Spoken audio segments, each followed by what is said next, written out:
between. I see you in the morning light.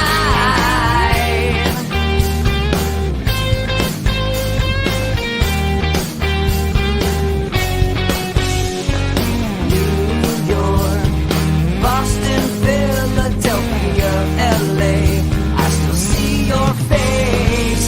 Buses roll, distance grows, but I remember you're just a dream away. Working my way, coming back to you.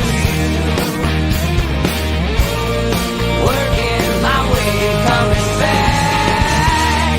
Take me home tonight, not wasting any time. Highway 95, engines on overdrive. From town to town, and in between, I'll see you in the morning light.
Welcome to What Are the Odds with Barnes and Baris. Robert will be joining us shortly. I'm Rich Baris, one half of Barnes and Baris. All right, look, I just want to show you something real quick.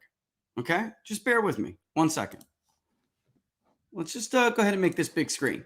All right? Without all the spiel, which I'll give you in a second, I just feel the need to put this up. In our very first return episode of What Are the Odds with Barnes and Baris, it was the beginning of this madness with Ukraine. And we laid out in great detail. I don't mean to laugh because it's really not funny, but it's so frustrating that I have no choice but to laugh because this was completely preventable. This was completely avoidable.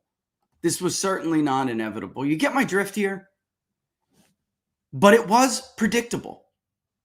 Extremely predictable. In fact, so much so that on the very first episode, season 2, What Are the Odds with Barnes and Baris, we predicted and told you, not predicted, we told you, it's obvious that this was going to happen. Yeah, I think one of the commenters, the Dragon Axe 1981, absolutely has it 100% on the dot. I laugh to prevent crying like a child watching this happen when it was so freaking obvious. So obvious. The way the Russian economy is structured, the history of its performance under various sanctions, the economic, political environment, the political economic environment we were living in, the needs of our Western allies, the stupidity of the sanctions, the stupidity of prefacing said sanctions with a complete destruction of American energy independence policy, The first time America had achieved energy independence since Franklin Delano Roosevelt. So here we are. This is how dumb we are. I should just leave this up for 2 hours while I talk. I'm not going to, don't worry. But I should, because we have every right to. Every right to. Against everybody claiming, just regurgitating the administration's talking points as if we have seen any evidence whatsoever that this administration knows what the hell it's doing. We don't. We have no evidence of it. Unfortunately, we don't have any indication that they have got a hold on things. Quite the contrary. Everything has descended into chaos. The excuse, by the way, that presidents can't control or have no impact on energy or oil prices is an excuse that has long been used by both parties for years. Let's just call it the uniparty, for years, as a cop-out. So they don't have to explain to the American people why they fail them all the time. Of course, the executive branch, the agenda they set, and the fact that they have control of the Congress, which lays out fiscal policy, energy policy, public policy in general. It's not as if the president was dealing with an adversary Congress from the other party, and they had no way of forcing the Congress to do their bidding, then sure, whatever. But you pack in so-called infrastructure bills, just tax hikes, they're tax, just call it what it is. Tax hikes on the energy sector, the domestic energy sector. You wholesale wipe away projects that have been underway for years to deliver oil through pipelines. You buy more oil from Vladimir Putin than the last two presidents combined in your first year. You force allies and adversaries alike into the hands of your supposed enemy. You force them into their arms. You push them into their arms. Go buy oil from them. Of course, you have an impact. And all of these idiots, without any indication that the Biden administration knows what the hell it's doing, regurgitated their stupid myths. Jack Snyder, Myths of Empire Locals Book Club, regurgitated their stupid myths over and over and over. We're going to decimate their currency. We're going to destroy their currency in a matter of days. Yeah, you hurt their currency for about a week. This is a self-inflicted wound of the highest order. We're getting nothing from it. And the truth is, the only reason why Western elites like Joe Biden and other individuals in Western Europe particularly, the only reason they give a damn about Ukraine is because of the money stole from you, the taxpayer, and stuffed into their pockets of a cartel criminal organization they call a government. And they took that money under the direction of Joe Biden himself. He gave a speech in Kiev in 2015, told him exactly what to do with the money. Take this $2 billion and go invest it in the shale deposits in eastern Ukraine. Why do you think his son has a seat on a board when he has an energy company when he has no experience in the energy sector whatsoever? None. He doesn't speak the language. The only experience with any chemical composition is crack cocaine. Which I'm not dogging the guy's addiction by any means.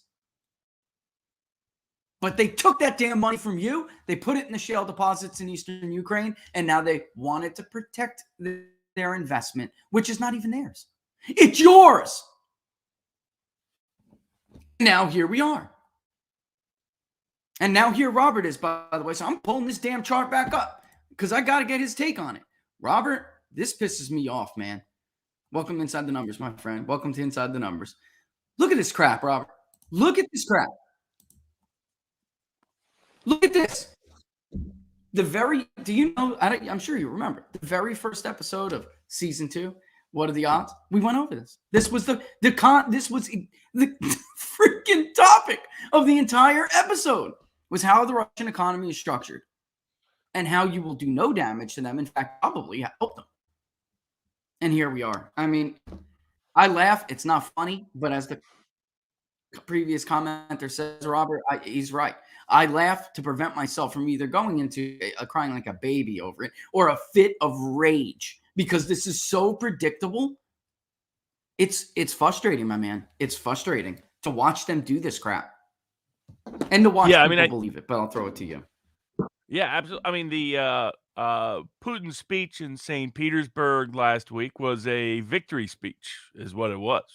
It was, the unipolar world is over.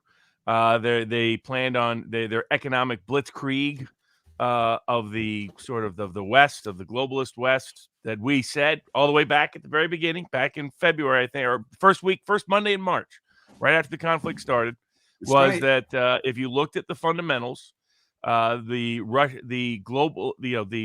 Biden administration, the West, the globalist, whatever you want to label them, had made a major mistake, that they were presuming things about economics and presuming things about Russia that were just not true. That you could hate Putin all you want, but you need to have objective, realpolitik approach if you're going to actually even get what you want to have happen in the world. And our Western leaders don't. And the EU bureaucrats and the UK diplomats and the Biden administration and many Republicans that are now going to look really dumb and really foolish in the House and the Senate that voted for this. Josh Hawley, wisely flipped midway through and realized he didn't want to be on the Ukraine train that was going to disaster land. The economic war has failed. That was the real reason for this whole thing up in the State Department crowd and the George Soros crowd. It was to wage economic war on Russia. Ukraine was just a sideshow. It was the pretext to wage and to show the world the globalists control the world. Like, here's Putin want to stick his head up. We're going to smack him down. We're going to use the invasion of Ukraine as the political pretext to do it. Now, we did everything possible to provoke him to doing it because that's what the globalist crowd wanted. But they got that.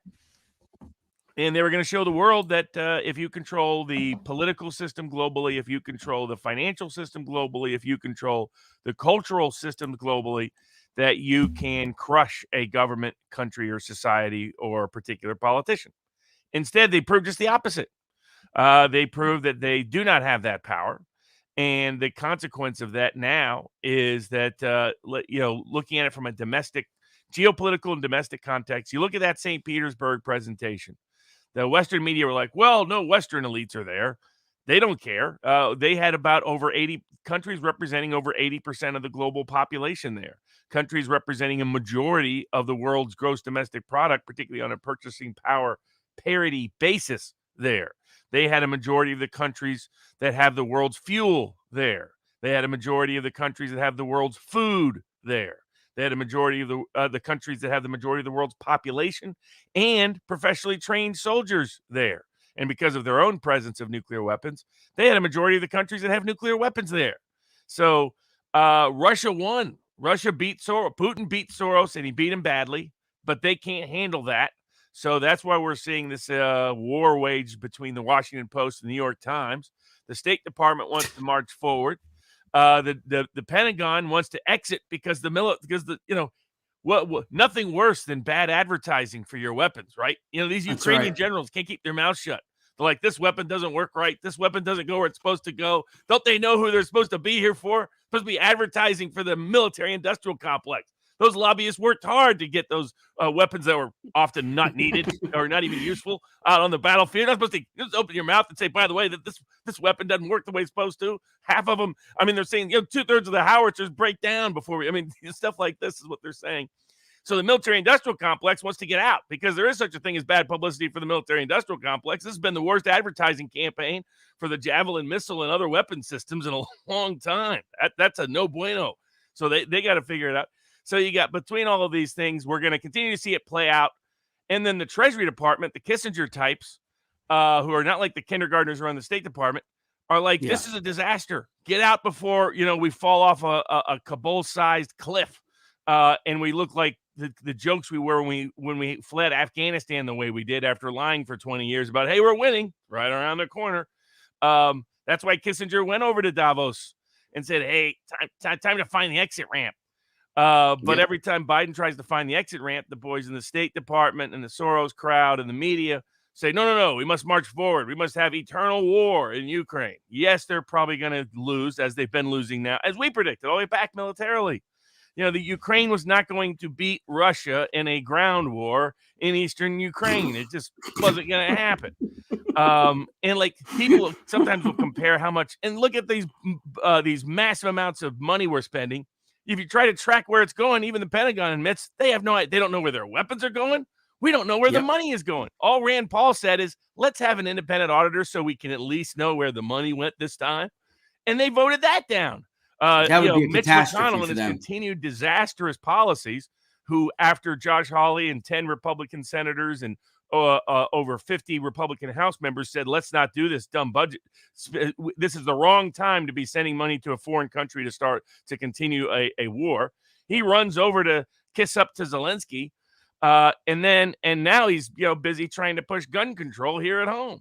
I mean, it's amazing how isn't it shocking for you to watch Republican political leadership in Washington act like it's 2014 still? I mean, it's like Trump never happened. Everything in 2020 never happened. There hasn't been a seismic shift in the Republican Party.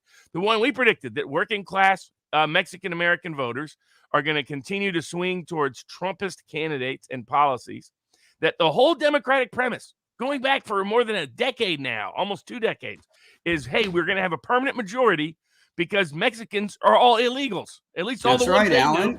And so they're all going to vote like illegals. No. In fact, often they're in competition for resources economically, politically, culturally, socially with people that are coming in illegally into the country. And Mexican-American voters, many of them have been here multiple generations. And as your Italian forebears would know, and others, the further distance you get from the immigration cycle, the more you become actually opposed to more immigration, not the other way around, because it then threatens your own well-being. And I mean, you'd think they would have learned that from the Reagan Democrats that were the basis of the Democratic vote in 1928, 1932. So but you look at, West Texas, a Biden district, goes for a Mexican. Even a district that, despite the huge shift towards Trump, still voted for Biden in 2020, is now flipping and putting in a Mexican-American woman into that seat. That's what Republicans should be focused on, but instead they're still distracted by war, and they're going along with Democratic agenda on gun control. And of course, there's going to be other big news this week. Probably a very big gun decision coming down. Hopefully, the right decision to protect the right to conceal and carry, and a little decision on abortion might be will be coming down this week. And to lead into this, right? We did a lot of polling, and we were showing people that on the issues of abortion and the Second Amendment, they're really similar in that the voters who are anti Second Amendment, the voters who are pro unfettered abortion, it's not the 1990s anymore, Robert. Those voters are those older voters now. They're not the youth vote that you got to kind of gin up and get out. The youth is not pro-choice the way they were 30 years ago, 25 years ago. It's just not the case. Science has not been kind to them on this issue.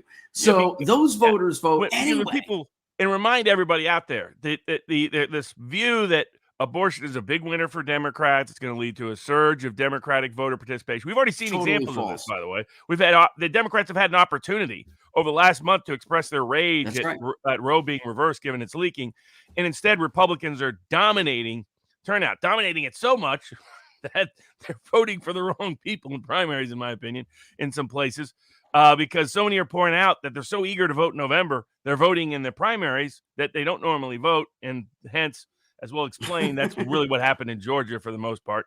There's anomalies in some of these places that need to be further investigated and researched, but it's not the primary driving reason. It's not decisive. Yeah, it's not decisive. Honestly, the poll we did for CD Media, Purdue, what do we have him at? 23%, something like that. He got about 23%. All Because of the key was turnout. those lower. I mean, it was. I mean, to Yeah, your point. they voted for the incumbent. Exactly. And in Georgia, they knew who the incumbent was listed on the ballot. And so the similar, I think, somewhat in Pennsylvania. Like it was like, Susquehanna is almost never off in Pennsylvania. Yeah. Google Trends data, other data was all showing a close Barnett surging, showing is McCormick is the other guy. McCormick, Dave McCormick. Yeah, McCormick dropping. I mean, in Susquehanna's poll, he was a distant third. But what they were assuming, what most people were assuming, was Ohio-style turnout, about half of the 2016 primary vote, instead of it being like about 80% of the 2016 primary vote.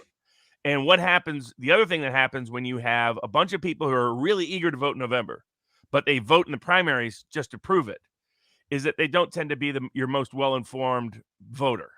And they're going to vote for either the incumbent or who they know. And who they know is going to be a name recognition media advertising blitz. And who they knew 60%, Robert, in Georgia, didn't know who the hell Donald Trump endorsed. And that was from the top to the bottom, from the Kemp race with David Perdue all the way to Patrick Witt at the insurance commissioner level. And by the way, almost 60% told us they didn't even know who the hell they were going to vote for insurance commissioner. This was a few weeks out. Yeah. So, I mean, that just goes, and they do have the eye on the ballot in Georgia, meaning this is the incumbent.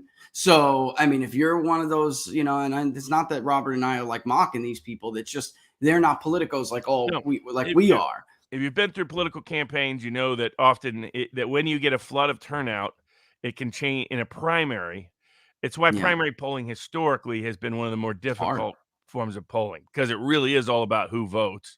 And you have massive discrepancies. In other words, I mean, the Georgia electorate wasn't it almost 100% of the 2016, or maybe even more than 2016? It was huge. More than 20. And 2018 which is almost unheard of. I mean, I think it was more than the 2016 presidential primary turnout.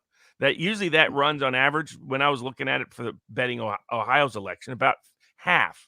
Even in a competitive, excited midterm, you usually get about half the people who voted for the president, the last competitive presidential primary, turn around and vote for in just a local state party primary. Here you're getting up to about in Georgia more of them. I mean, now that's all good for Republicans in the fall. It wasn't good for some of Trump's candidates, but it shows you going back to Roe. If Roe was impactful, none of that should have happened. There should have been a massive Democratic surge of Democratic voters enraged about Roe. The reality is that the people who are enraged about Roe are, as you note, older upscale voters who always vote anyway. They vote anyway. That's my point. It's not freaking 1995 anymore. And the Second Amendment issue, we showed this to, we showed it to everyone we could. But when Donald Trump was president and flirting with red flag laws, we basically showed the Midwest Second Amendment voters, how Donald Trump could possibly have won over some of those Bernie voters that were his rural, even, suburban somewhat. But Bernie's coalition was more rural in 2016. And we showed him that overlap. Like, this is who you're going to piss off. All of these people who temporarily tell you that they support stricter gun control measures after a mass shooting, that is always temporary. And they never vote on that issue, Robert. They don't give a damn. When they go to the ballot box, to them, it's going to be about the economy or healthcare or whatever it is, that issue for that year. This year, it's obviously going to be inflation and economic issues. It's not going to be.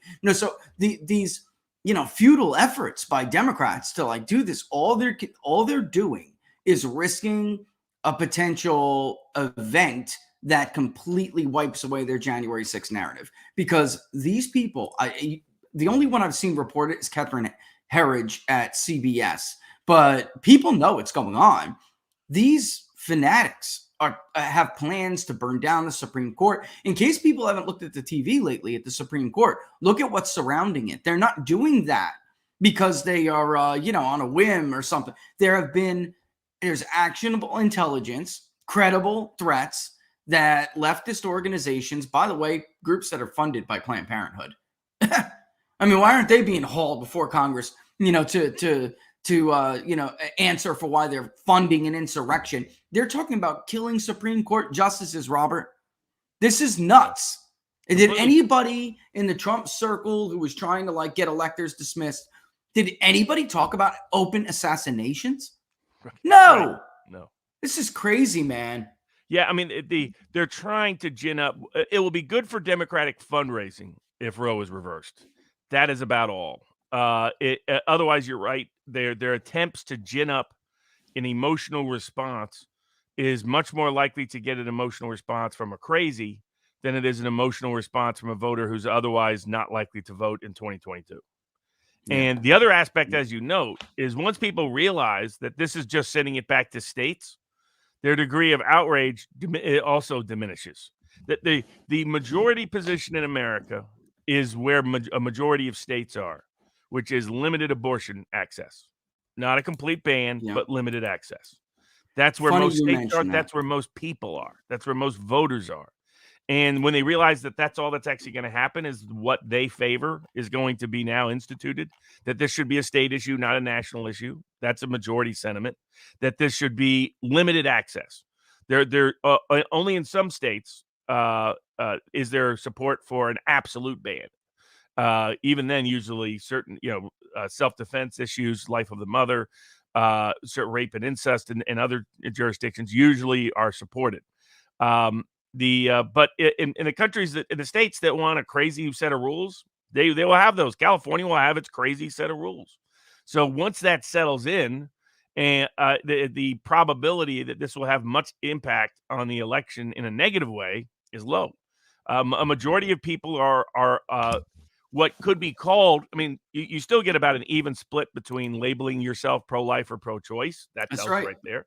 What most people mean is that when they say they support Roe v. Wade, is they support a right, and access That's exactly to right. some form of abortion. That's a majority position, but nowhere near. Most of them don't favor abortion after the first trimester. Most of them don't favor abortion after a heartbeat. Most of them don't favor abortion after there's brain activity. Most of them don't favor abortion if they believe the fetus will feel pain. And in reality, as Richard mentioned earlier on the science, that's now more like 8 weeks to 12 weeks, not 20 to 24 weeks. Yeah, I mean, we did this again. I mean, you know this. We've done a lot of polling on abortion over the years. And the truth is, people really just didn't know what Roe did. So we saw all the all the media, university polls asking that simple question: do you support or oppose overturning Roe? We did too. But then we gave them the questions that you see here: first, second, third trimester. Do you support or oppose it? Robert, the truth is, liberal men, have used this issue for decades because they support abortion in under more horrific circumstances than even pro-choice women do. So the truth is, a bunch of deadbeat would-be deadbeat dads have enjoyed the right of a woman to go and terminate a pregnancy so they could get all the goodies, they can get all the gravy without the grief and the burden and the responsibility of a child. It's right here in the data and has been for years. Men are more likely than women, even pro-choice women, to say they support, for instance, allowing abortions after a heartbeat is detected, allowing abortions after the 20. And by the way, we told them after a baby, doctors determine a baby can feel pain. Okay, well, that's the second trimester. Late term abortion has always been, pretty horrific. They just hide that. They've done a good job at lying, pretending like any challenge to Roe was a challenge at, the right to an abortion period or the ability to get an abortion period. People never signed on to this, Robert. And then we went back and we asked them again, now do you support or oppose overturning Roe? It was only oppose +2. That's it. It was like 47-45 because there were some people who just had their heels dug in, even though you can see if you go down the list, overturning Roe, oppose overturning Roe, we did here. After a heartbeat has been detected, a third who say that they oppose overturning Roe, a third opposed abortion after a heartbeat. We're talking weeks here, not months, weeks. And that's after, technically the Dobbs is about that. So that's right.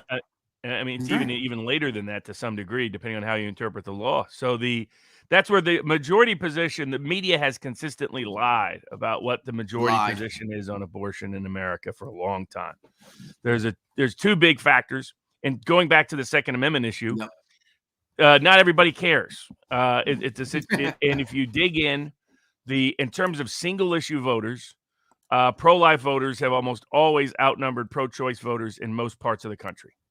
That there's a lot more people who will vote solely on the issue of abortion that are pro-life than are pro-choice in most House races, state races, federal races in most parts of the country. Not all, but most.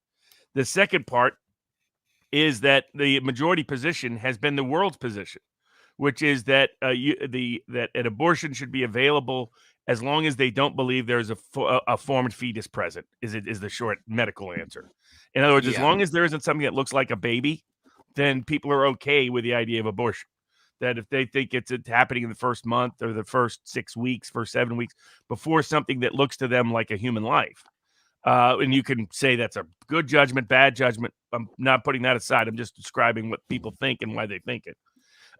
It's that until they see, but once they do see something that looks like a human baby and they hear a heartbeat, that has almost always been a majority opposition globally and in America. They have not favored abortion after that point. They never have. And it's been a lie that the media is told to get people to believe it. That's why what this court's decision will likely do in returning it to the states, and what most states are likely to do, is adopt a position a majority of the country holds. And That's if right. you still have a crazy position, you can still go to California, New York, or Illinois and have it. You know, it's funny too, Robert, because we were looking at the abortion surveillance statistics, and California is a perfect example. Huge, big blue state. You know, they conduct a ton of abortions. They don't report to the abortion surveillance system. So, you know, this idea everyone kept quoting, well, 2019 is the last year where we have full abortion surveillance statistics. We don't, because big blue states like, and I believe New York is another one, refuse to report, but yet still it showed about 650,000 plus abortions.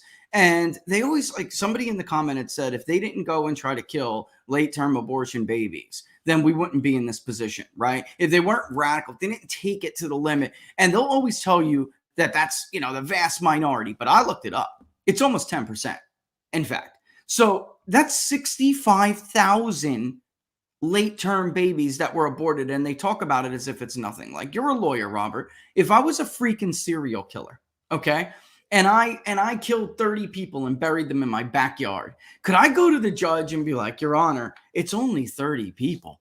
What do you know what the percentage is of, you know, what percent 30 is out of 340 million people? Come on, you're overreacting, Your Honor. You're overreacting. I mean, it's 0.00. I mean, come on, man. That is not going to fly. And then when you look it up by race, they always throw minorities into the mix. Like, this is an attack on black and brown women. In fact, white women, young white women, privileged white young women have used black and brown women as an excuse because they're the ones, and by they, I mean the privileged white woman, they are the ones who constantly cite reasons like, I don't want to interrupt my life right now. I don't want it to destroy my body. I don't want a pregnancy to destroy my body. I just forgot to tell the guy to put on a rubber. All right. This is the stuff they say, where it's black women who say, I would keep the baby if I had the money. I don't have the money. And by the way, brown Hispanics, they're the least likely, other than Asian women, to have an abortion at all. They're way behind black women and younger white women. So this whole narrative is a lie. It's a complete and total lie. And how much worse would it be if we got those statistics from those big blue states that feel like they don't really have to report, so they don't participate? I bet it's even worse. And I bet you would see in a state like California that the yuppie white woman, Robert, disgusting percentages of white women who have had 3-4 abortions. This is crazy. And they're not, again, out of necessity. Nobody was raped. It was a case of incest. We're talking about a combined less than 2% who say both rape and incest. That's nothing. The majority that are aborted, sadly, are aborted from white women because of, what's the word? Selfish reasons. I don't know how else to describe it. Like, I don't want my, breasts to sag is not a legitimate reason, Robert. I don't want to damage my womanly figure at 25 years old. That's crazy, man. To me, and I used to be. I was born in New York. You know, I was raised and I went to a public school where your gym teacher doubled as a health teacher, and they told you that, you know, it was a fetus until it was like 6 months old. It's just a blob of tissue. Don't destroy your life right now. If you accidentally get pregnant or you accidentally knock up a girl, go ahead, go down to the clinic and abort it. It's okay. That's how we were taught in public school. And yet the first time one of my kids, I looked at an ultrasound early. I was like, oh my God, I'm wrong. I mean, just because you go through father and you see it. And I remember my son, my oldest son, he was sitting, I remember like it was yesterday. He was like 18, 19 weeks. It was early. And he's sitting there with his little hand on his head, moving around, trying to shift and get comfortable. And I'm like, oh my God, that's a baby. You know, it just dawns on you. Yeah, it's just a whole lot. Narrative's a lie, Robert. It's a total lie. It's fiction. Correct. And people will get to experience that in this election cycle. It'll be a big reward to religious conservatives after all this time, and pro-life community in general, but that's rooted in the religious conservative community, that that all of their support. I mean, they've been backing Republicans now for more than 40 years on the premise, in large part, as more than any other issue, that abortion would not remain a Supreme Court protected privilege, right? And and it looks like finally, Trump's appointees will be the ones to put it over the top. Now, if there's a surprise, if Kavanaugh or Barrett walks back, it will be humiliating to the court. It will make the court look like it's susceptible to political intimidation and illicit leaking. Even Roberts now really has to make sure that even though he was opposed to the Alito decision, according to what the information we have, even Roberts would be in a position where he would need that Alito decision to become the majority decision, or the political integrity and the perceived integrity of the Supreme Court will be forever damaged. Can you explain that draft? Can you explain like how? Because I mean, I'm not a lawyer, so I know, and I've heard. But you're a lawyer. You know how this works. Can you explain how rare, if ever, it happens when there's a draft opinion like that? It means they've already gone into the room. They've taken their votes. They already know what the ruling is. This idea, Roberts' statement concerned me, Robert, because he was lying. He said, "Yo, it's not the final," and things get no. It doesn't change. Once the draft is there, it's there. Now, Obamacare, Kennedy, he was trying to shift the Roberts vote. He did. I guess he got punked by Obama. I guess that's what happened. But how unprecedented as a lawyer would it be if they buckled? Totally. I mean, all of this is relatively unprecedented territory, uncharted territory. There's been variations like this that have happened in the past, but not like this in full, in where you have a fully draft opinion leaked for the apparent purpose of trying to change their opinion and by public pressure. And it's one thing to do it in the court of public opinion. It's quite another to do it by stalking. They're all committing crimes. The Justice Department's not enforcing the law. It's against the law, against federal law, to stalk judges outside their personal residence. It always has been. It's not a First Amendment protected activity. That just isn't. You can talk about them in the court of public opinion. You can protest them at public events. What you cannot do is try to intimidate them to change a case pending before them by stalking them at their home. And yet the Biden administration is refusing to enforce that law in a meaningful way. And that's just the reality of it. But if there's any shift from that Alito opinion in substance, then it will be perceived that that illicitly leaking this information and then the stalking and terror campaign worked, and nobody will look at the Supreme Court the same way ever again. It will be probably the most damaging day in the history of the Supreme Court if they were to do that. That's why, by the way, there was an alternative. I had a little hush at vivabarneslaw.locals.com.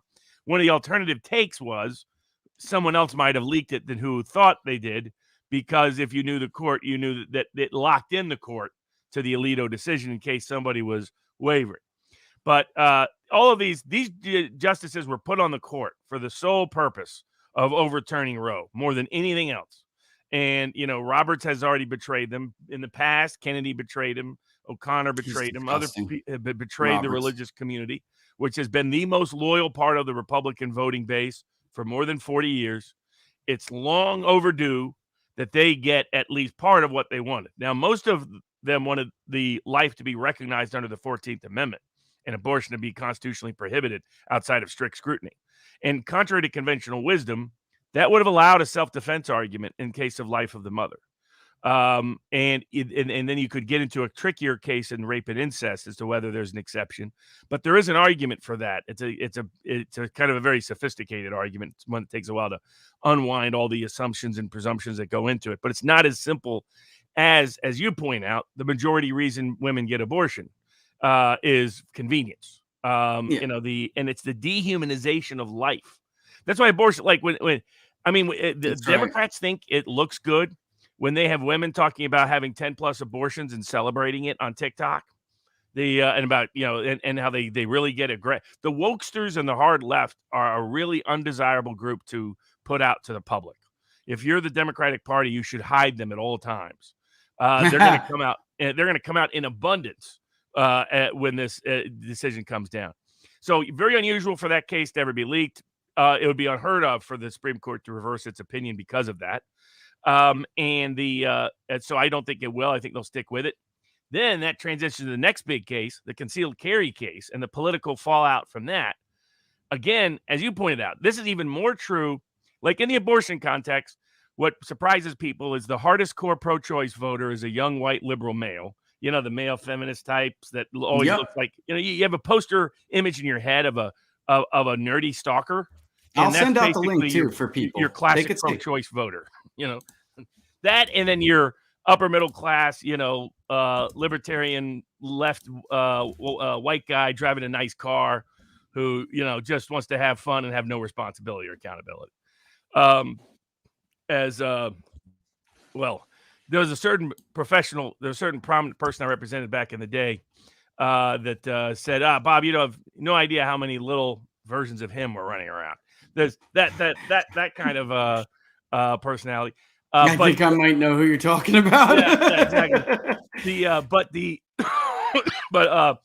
But as to this, what you have is your typical pro-choice voter is a hardcore pro-choice voter. People think of it as your loud feminist, and because that's the perception. But actually, demographically, it's more your stalker type feminist man. And then whereas your typical pro-life voter overwhelmingly is a woman.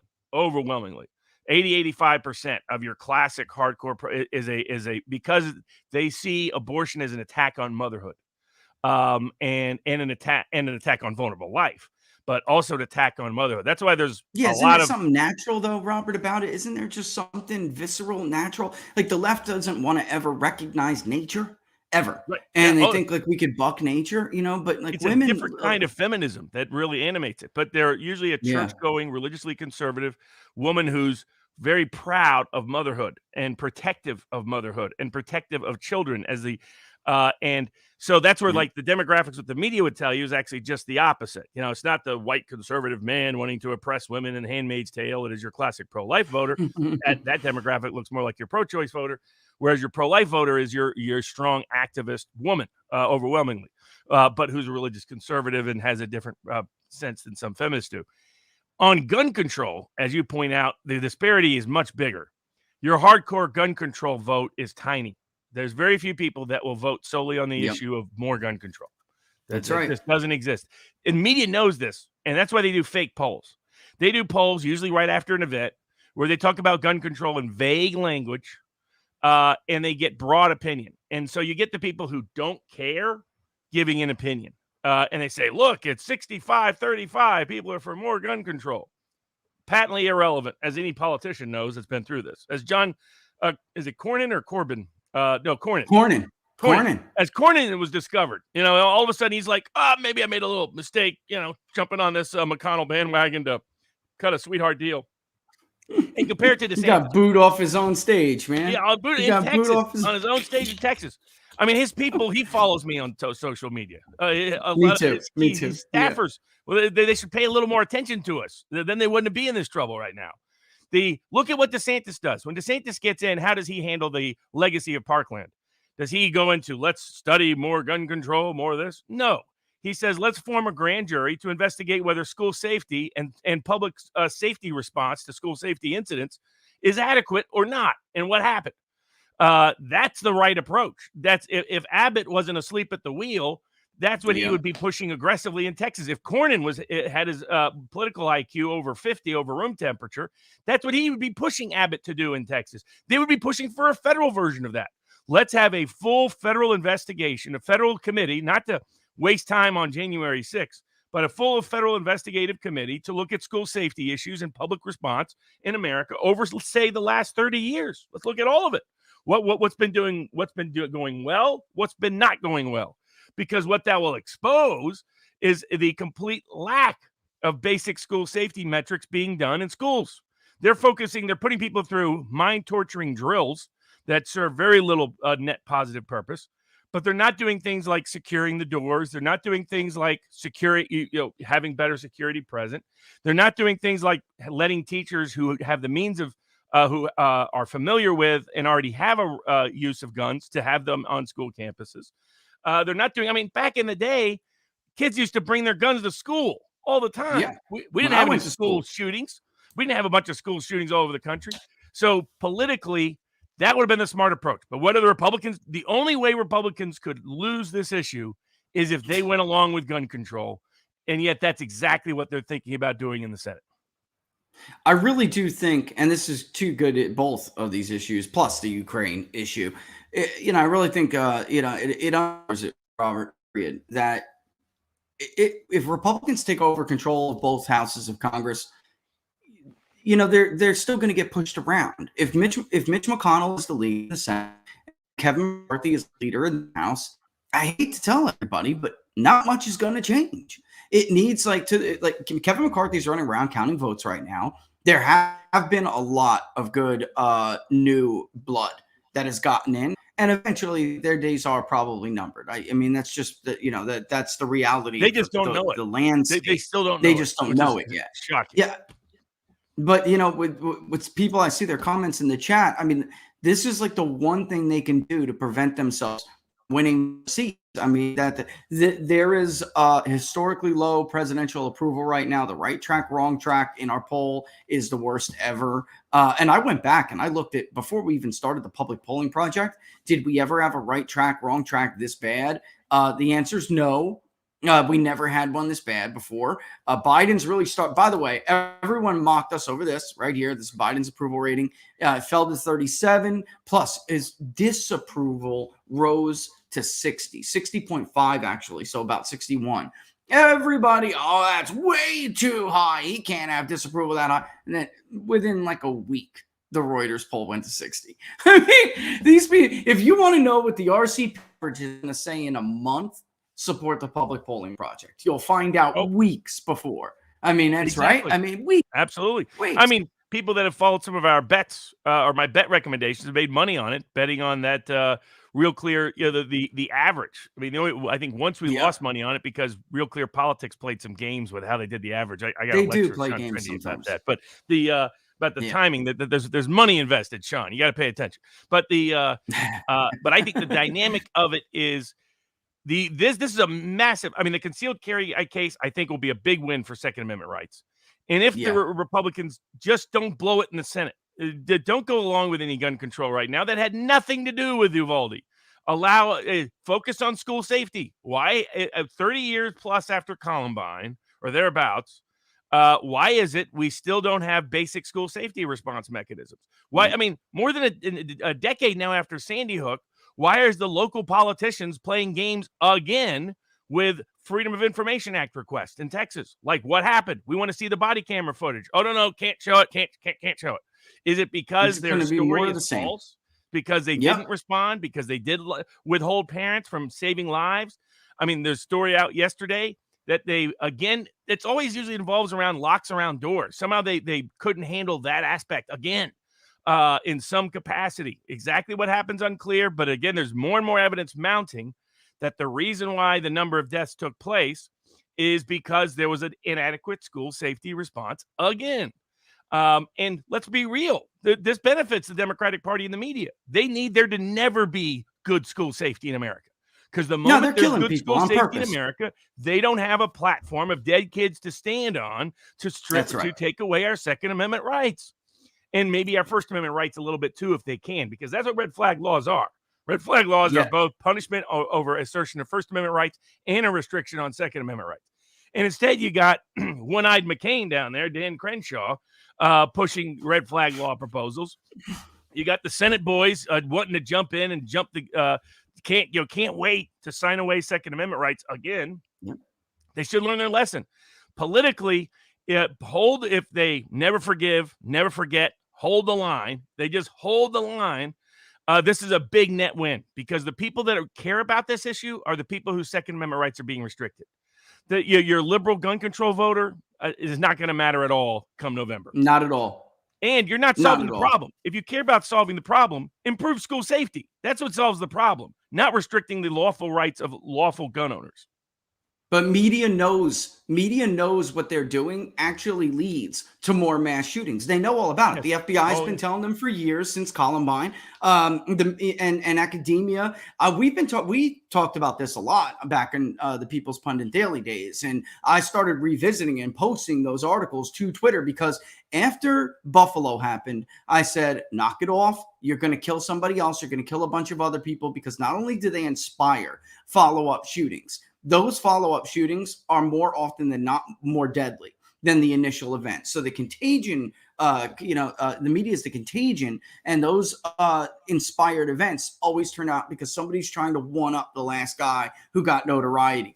And that's exactly what happened. Uvalde happened within 10 days, Robert. The contagion period is an average of 13 days. They killed those kids in Uvalde. Yeah, the media killed those kids in Uvalde. They know about it. They know it. The reason why we have more certain kinds of mass public shootings disproportionate to other parts of the world when they studied it is because of the degree and scale of press coverage that's given in the United States. That it celebrates these people effectively. It claims not to be, but giving them massive notoriety is what they're looking for. If you restricted that, it doesn't happen. If you have adequate school safety, it doesn't happen. There's a reason why mass shootings keep happening in gun-free zones. All right. I mean, if you're one of these crazy shooters, you want to get famous, you want to get attention, you want to get validation, your psychology is all off. You're obviously not getting good mental health treatment. You're big pharma surely it obviously isn't helping you in that capacity, maybe even hurting you in that capacity. But you need the publicity, and you need a low levels of safety, and you need ideally a gun-free zone. You know, why didn't it happen in the 60s? You drove up to a school in the 60s. You had a bunch of kids with shotguns and rifles sitting out of their pickup trucks. You had folks who had rifles in their lockers. Phenomenon. I mean, it's a modern phenomenon. Mass shooters don't go in there because they don't know who's going to bam as soon as they go in. So guns still save more lives and they take lives, unlike abortion. And so in the nature of that dynamic, the smart political play is to not go along with this gun control. It will demoralize gun rights voters if they see their own supposed protective party capitulate. Unfortunately, I think they will at some level. Hopefully, they water down the legislation enough so it's a little consequential. But again, McConnell's showing everybody how utterly useless this is. He got this reputation during part of Trump era as Cocaine Mitch. He's such a badass. Yeah. He pushed through justices that undermined us when it came to election challenges, things like that. But McCain is always Trump is now belatedly acknowledging that Mitch McConnell was a mistake. Now I'm glad he's out there publicly saying it. The question is, when does that translate to Kevin McCarthy? Because McCarthy will be Speaker of the House.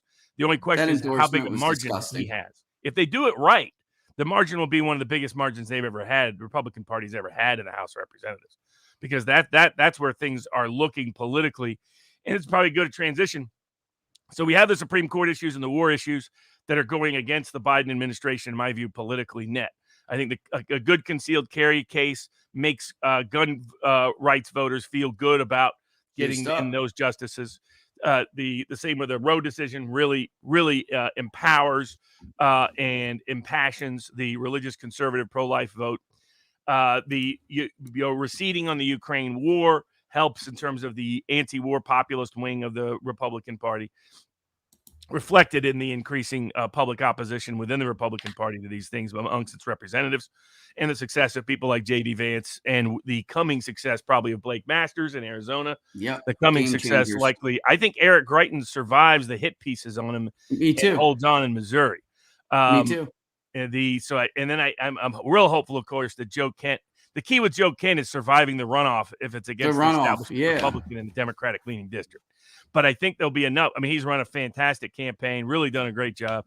But the other thing that's coming is complete economic disaster on Democratic watch. Because the Fed, there's this myth out there that Volcker used his interest rates to tame inflation.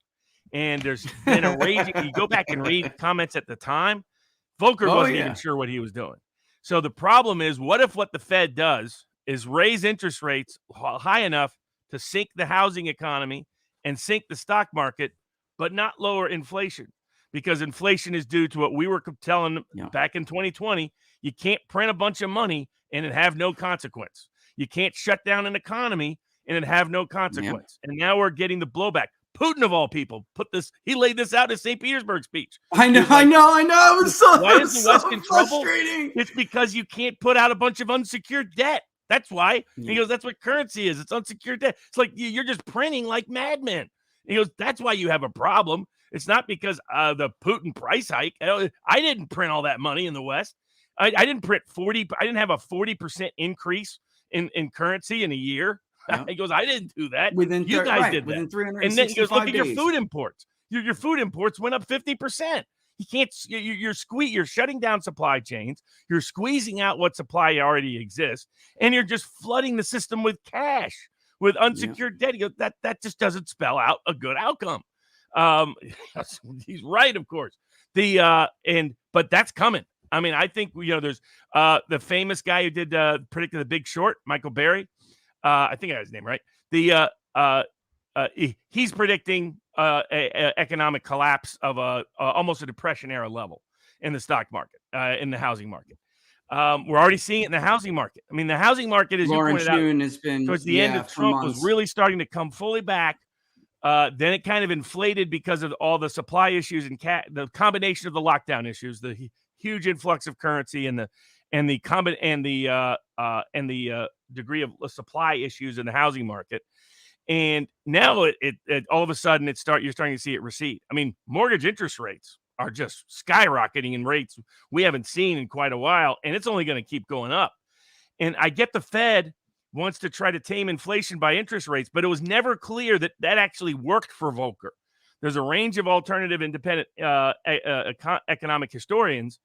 And especially if you go actually read what Volcker said at the time and what the Fed said at the time, they had no idea what was happening. He also didn't pull the trigger that late, Robert. They didn't wait this freaking long to protect a political party, which is what they were doing. And Lawrence June, for months now, has said, once they pulled they had no choice, but once they pulled the trigger on rates, they priced out the average home buyer because they were with an average in America, which sucks, with an average of 700 credit score, 675, whatever it is, you can borrow money to buy a home when it's 2.8, 2.9 on that mortgage. The minute it goes above 3, that increases your monthly premium, and banks will no longer give you at a 675 credit score. They're not giving you that mortgage anymore. So Lawrence Young, from the National Association of Realtors, had been screaming 3 months ago, you're going to price out and it's going to leave nothing but speculators and hedge funds, BlackRock. That's all that's going to be buying up these residential areas. And sadly, that's what we saw.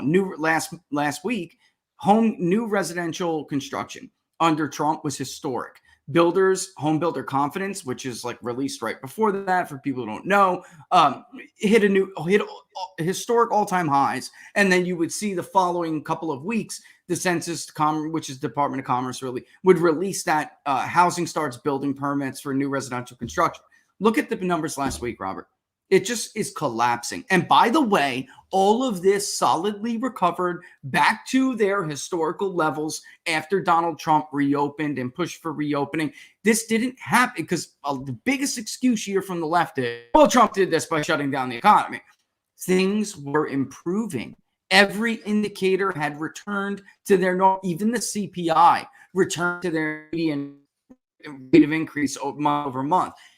This is completely on Biden, and you can see it as not so much the election, Robert, but when it became clear that Biden was going to assume the White House. When that became, you can, I say to people all the time, don't take my word for it. Go to the ISM panel yourself. Read every damn industry that says, I am not building up inventories because I'm afraid they're going to shut us down. Then that led to all these slinking of the supply chain that they turned off, which you can't do, like you said before, without consequences anyway.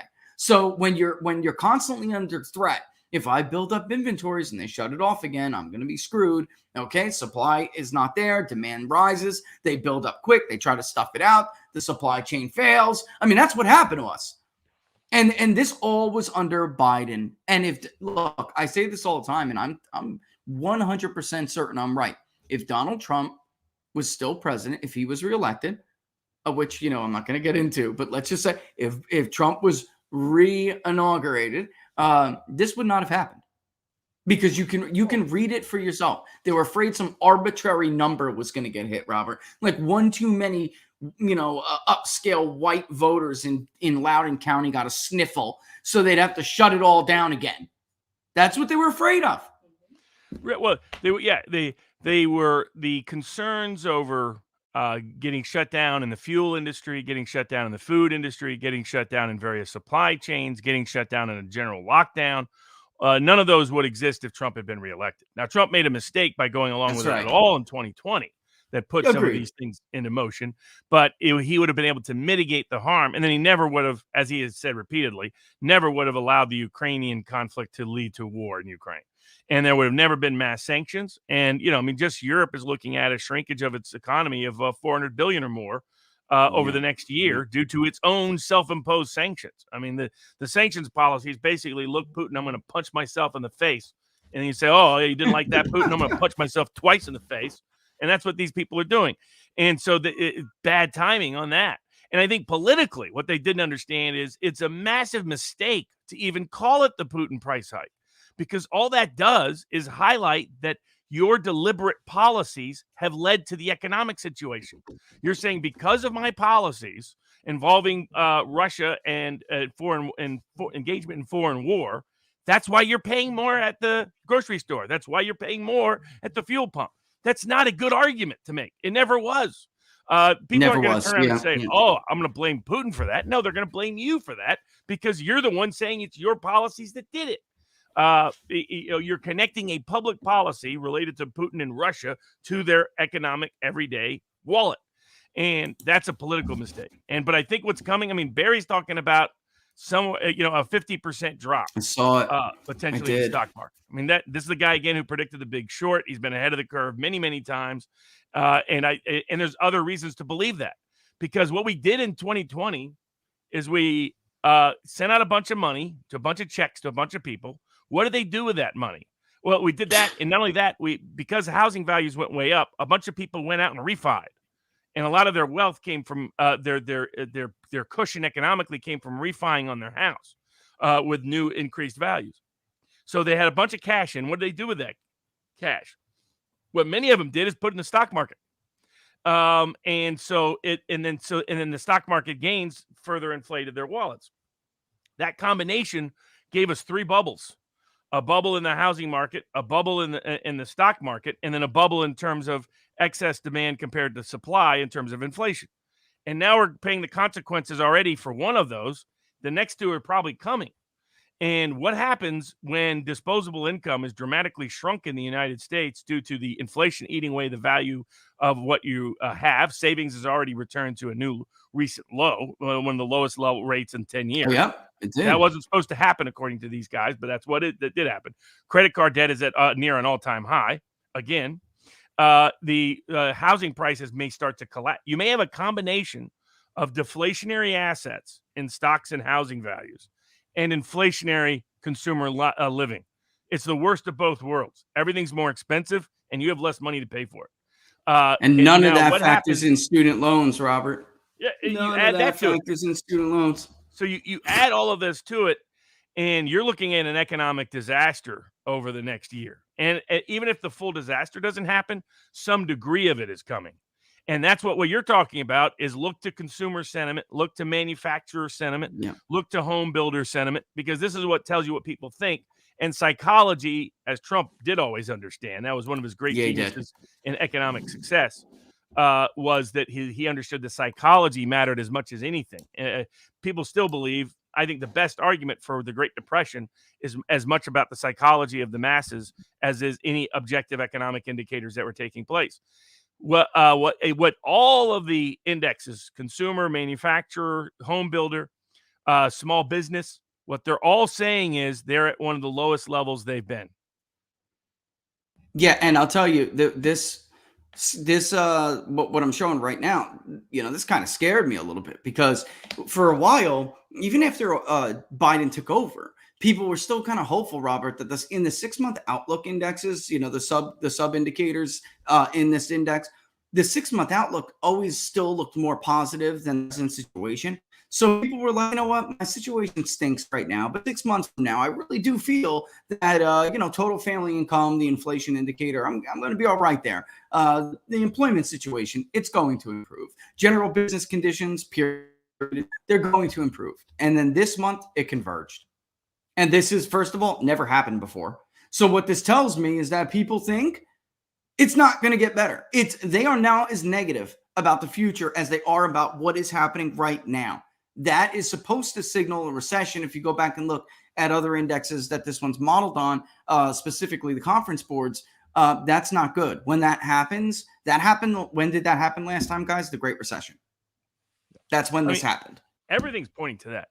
But maybe a worse break, because we weren't as leveraged back then. The Fed wasn't as exposed back then. Our currency wasn't as debased back then.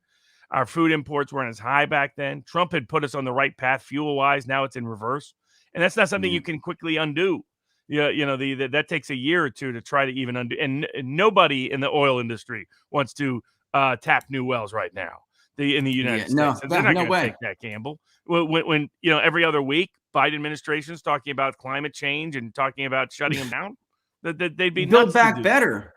Build Back Better already had a ton of penalties. I mean, there's supposed to be infrastructure. It destroyed infrastructure. That bill, it was completely negative against anything not green. And they went after Trump. Finally got AMWAR done after how many presidents? Republican, even some Democratic candidates flirted with the idea of supporting that. Of course, they don't exist anymore. That wing of the party is gone. But everyone had tried to do it.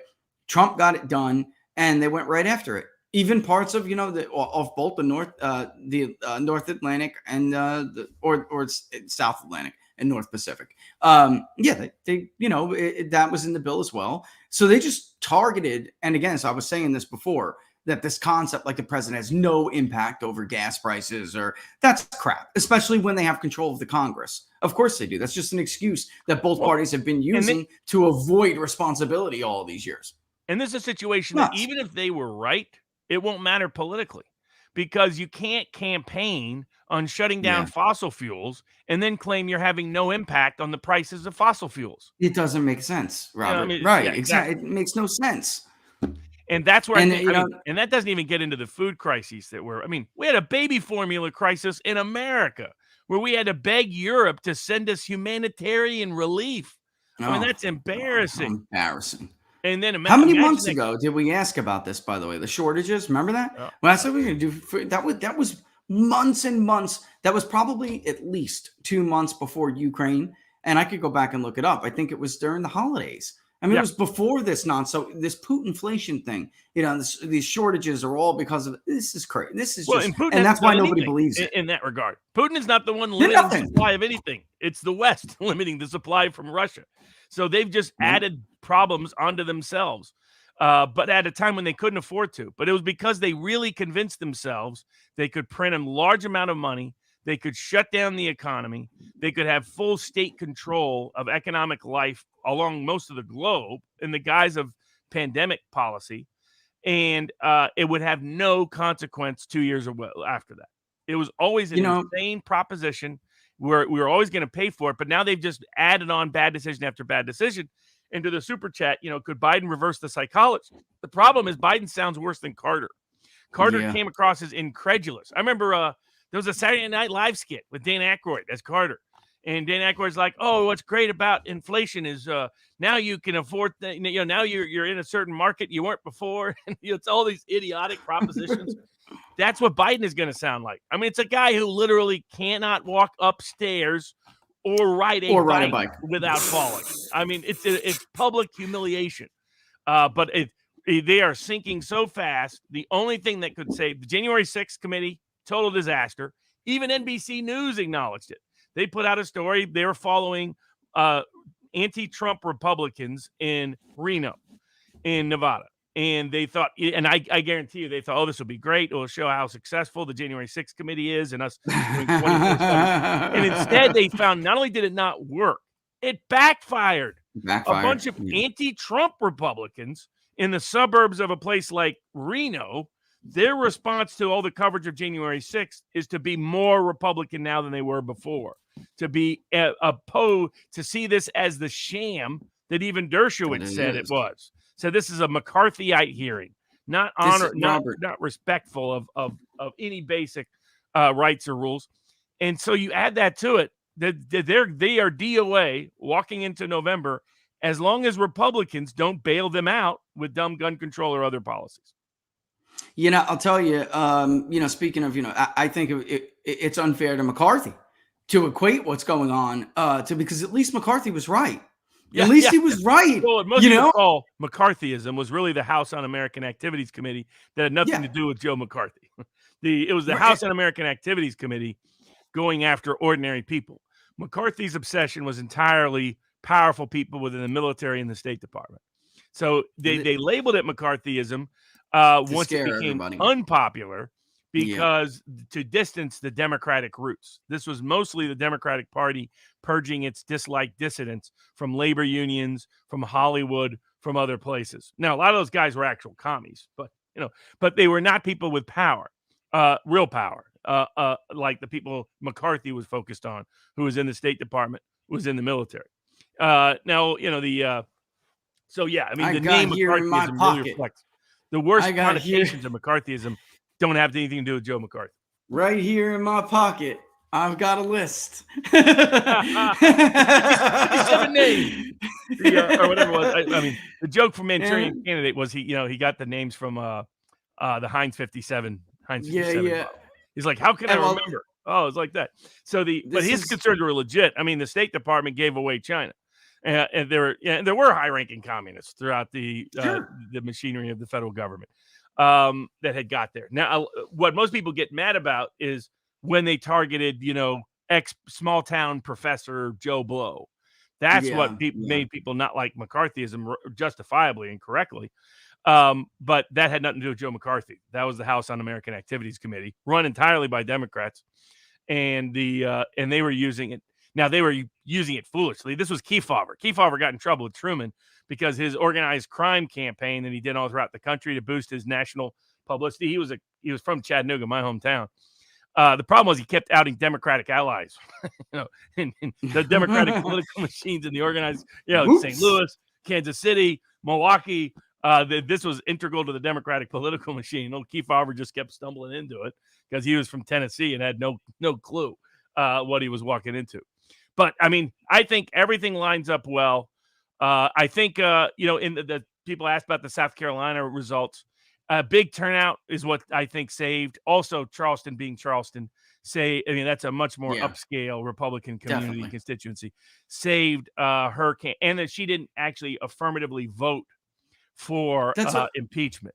Unlike Rice, that guy got smacked. That's right. You talk about you're an incumbent and you lose 2-1. You can't even get more than a quarter of the vote. Robert, Nancy Mace also, the day that, right after Katie Arrington was endorsed by Donald Trump, Nancy Mace went to Trump Tower and basically did a video saying he was the greatest president ever. So she didn't run totally against Donald Trump. People don't understand. I think they see what they see in the media. Maybe they're reading what they're reading, or they're just political. Nancy was not Trump. She's not MAGA, but she ran. And if there's a higher turnout like that, like Robert and I before, you get a lot of people who aren't political, like we're all always looking at politics, and all they see is Nancy Mace, putting up things, knocking on doors, telling people how great Donald Trump is, doing videos in front of Trump Tower saying, I supported him on everything. That's what she said. Look it up. But this brings up, a good point. We're talking about Biden. We added, and I took Jim Lee from Susquehanna, I took his advice on this. We've been tracking Biden versus Trump match. We added Elizabeth Warren, Bernie Sanders, Hillary Clinton, Kamala Harris, Pete Buttigieg, which we've been doing one or two here and there, not constantly and together. It was so bad. Joe Biden is the most viable against Donald Trump, and you know this. So for me to say this, I've been telling you this for years. I don't even think Republican candidates, pre-2020, I didn't even believe they could win the popular vote anymore. The Hispanic shift has changed the dynamic of everything. That's what's going on here, because Trump is like right behind Biden with Hispanic voters. So that's making a huge difference. But I never had Trump leading Biden in 2020. I had it closer. I had a much more accurate reflection of the race. Definitely in the battlegrounds, but even nationally, I never thought it was possible. I would always say to Robert and others, like, I don't know why the media even conducts national polls anymore. It's a presidential race, basically 50 states plus territories. That's what it is. The Republicans aren't going to be leading nationally. So this is kind of pointless now. But here we are now, Robert, and this is the last poll we have. And I took Jim Lee's advice and I only published the Trump v. Biden. I showed local some of the other stuff. But like Pete Buttigieg, Kamala Harris, they're not viable. What is up with the Democratic bench? What are they going to do now that many of them are voicing concerns that Joe Biden shouldn't run? And I get that. But all of the also-rans are getting trounced by Donald Trump. They can't get any closer, to him than Biden. And this is where Biden is now. 47-40. He's barely at 40%. Trump has lost, not only has he not lost anyone, in truth, he's gained. And it's just that those undecideds haven't decided. But once they do, it would be like a Trump, 51, 52. I mean, to me, this is crazy, Robert, because I'd never believed this to be possible. And I think he's benefiting from the comparison. It's the Grover Cleveland syndrome, man. Grover Cleveland was a lot like Trump, not personality-wise, but on the way out said they're going to destroy everything we worked for. And he ran again 4 years later because they did. And he said, "I told you so." He got time in the White House for it. Yeah, I think it's a bifurcated thing. It goes part of it goes all the way back to 1968. When really, you could argue 1964, when the Democratic Party had replaced John Kennedy by assassination, and how he died, of course, with Lyndon Baines Johnson, and Lyndon Baines Johnson embraced the war state and embraced the professional class, and then Jimmy Carter, really got in by a pure luck because of Watergate. Otherwise, he never wins. Probably doesn't even necessarily run, but never wins in 1976. So that was kind of a fluke election. So there was no coalition, and he stayed with the San Francisco voters rather than the Southern Baptist voters. That kind of sealed the deal for him. You look at the 68 all the way through. Then Clinton comes in again, major recession. The Bushite, the biggest, this is what I mean by the greatest threat to the Republican Party is the Republican Party. But for Bushites, the Republican Party would probably still be dominating at every level. Bushism helped ruin the Republican Party. I agree with that. It introduced old Yankee Democratic-style policies and politics into the Republican Party, which was pro-war, pro-Wall Street, pro-country club, all of that jazz, which was never the heart of the Republican Party, as Kevin Phillips, this is one of his books, Boiling Point, explained well after the 92 elections. But for Bushism, Republicans would have dominated because what Democrats never built a majority for Democratic policies. Clinton won because he wasn't Bush, and then he managed in between. He managed to maintain that public image that he was a Southern Democratic manager. Even though he quite wasn't policy-wise, he managed the image that he was. Obama lived off personal popularity. They never understood that. that Obama was not when That's Obama right. only won by 8. You get to run against the most disgraced Republican president other than Nixon in history, with an unpopular war and an unpopular recession, one of the greatest recessions we'd had in almost a century. You're celebrated, worshipped by the media and by the press, and you're running against two of the worst candidates Republicans have ever fielded for the presidency, in John McCain and Mitt Romney. And against John McCain, you get 8 points. You win by 8. That should be that you win by less than Reagan beat Carter by. I mean, that was a sign that there was really a problem policy wise. And then you get you just survive off turnout in 2012 against Mitt Romney because Mitt Romney did not employ the mail ballot schemes that Democrats did in 2020. And you can go back and read the New York Times in August 2012, who tells you about all the dangers of mass mail-in balloting because they thought Romney was going to do it to equalize the turnout, which it was just so ironic. dishonest. Exactly. But the Democratic Party, where is their policy coalition? They really haven't had one since John Kennedy, a majority for the Democratic Party's policies. And they've never fixed that. Instead, they've taken the wrong message from key elections. They're able to demonize Trump enough that people really convinced themselves that all the problems were just related to Trump. Now they're seeing the Democratic Party on display. And what your polling shows is this is not specific to Biden. This is a function of the Democratic Party's policies are universally being rejected by the public. And they first lost the original base of the Democratic Party. You know, it goes from East Arkansas through Western North Carolina up through Southeast Pennsylvania and Eastern Ohio, the old Appalachian Jacksonian base of the Democratic Party. They lost them in 2010. Then they lost the working class rural industrial Midwest by 2016. And now they're losing Mexican Americans, even Puerto Ricans, obviously Venezuelans and Cubans, where they're making inroads amongst younger generations.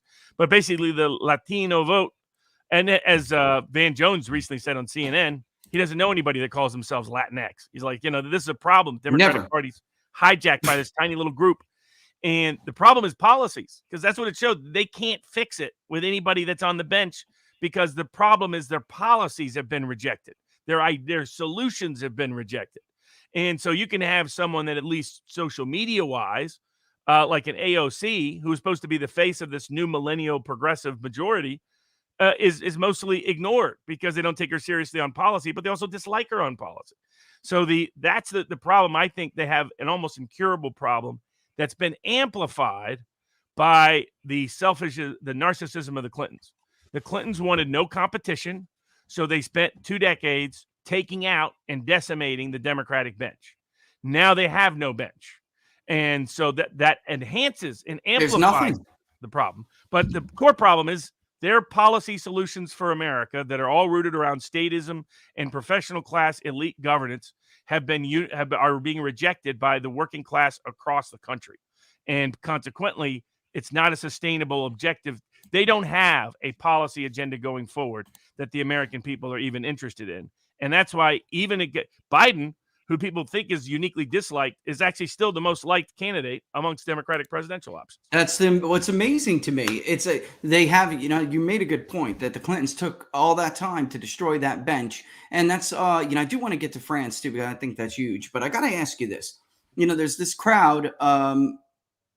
Look, I think we all have, reverence for Ron DeSantis. All right. But the one gripe I have with him is why hasn't he reversed the red flag laws and that ban on 18 to 21-year-olds buying rifles? That was ridiculous after Parkland. And it was totally ridiculous. I mean, I feel bad for these people, of course, who lose their children, but I'm seeing all the ads run on YouTube after what happened in Uvalde. The fact of the matter is the gun control measures that they're calling for, Robert, would not have saved their kids, nor would it have saved anybody in Uvalde. So I don't sympathize with you trying to take my rights away despite your tragedy. It puts more people in danger. That's right. Exactly. But, that's my one beef I'd say with Ron DeSantis. I think that or at least I would say this, if you're a DeSantis fan, you should be concerned about some of the folks that are trying to push him on this bandwagon to challenge Trump a little bit too early, because there has never been anybody. And people are like, well, look at recent history. There have been people who challenged the front runner, lost, and come back. but they don't have bases like Trump has. And if it gets ugly, then you could find yourself in a position where you piss off the Trump base. If I was Ron DeSantis, or I was advising Ron DeSantis, and I know you, I heard him loud and clear in Naples. But if Trump was to like screw up or something, really falter, do something, then that's different. But as it stands right now, despite how loud the Twitter crowd is, it's not real life. In real life, Republicans overwhelmingly want Donald Trump to run again. Why? Because there's this feeling that he was robbed. And they want to vindicate him. They, especially at base, they want him to vindicate. I mean, I think the best marketing DeSantis does is his governance. But in terms of anything better, but he's nowhere near Trump. Especially if Trump starts to really go back to, he's starting to wing it more, which I think 16 Trump. Yeah. The 2016 Trump is still the best marketer, maybe, as Trump would say, maybe ever. Maybe the greatest ever. A lot of people are saying history. A lot of people are saying it. A lot of people are saying.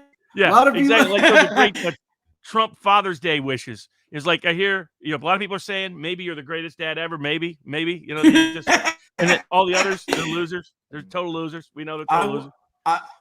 But he's the best. He's the most entertaining. He's the most dramatic. He's the most engaging.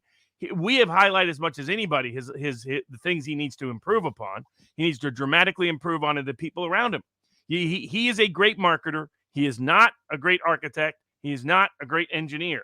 And as a man who spent his life in construction, he has always known the critical value of hiring the best architect and the best engineer. But he doesn't have that right now. He has his son that's looking out for him. He needs that's to go very back helpful. to that. But Donald Jr.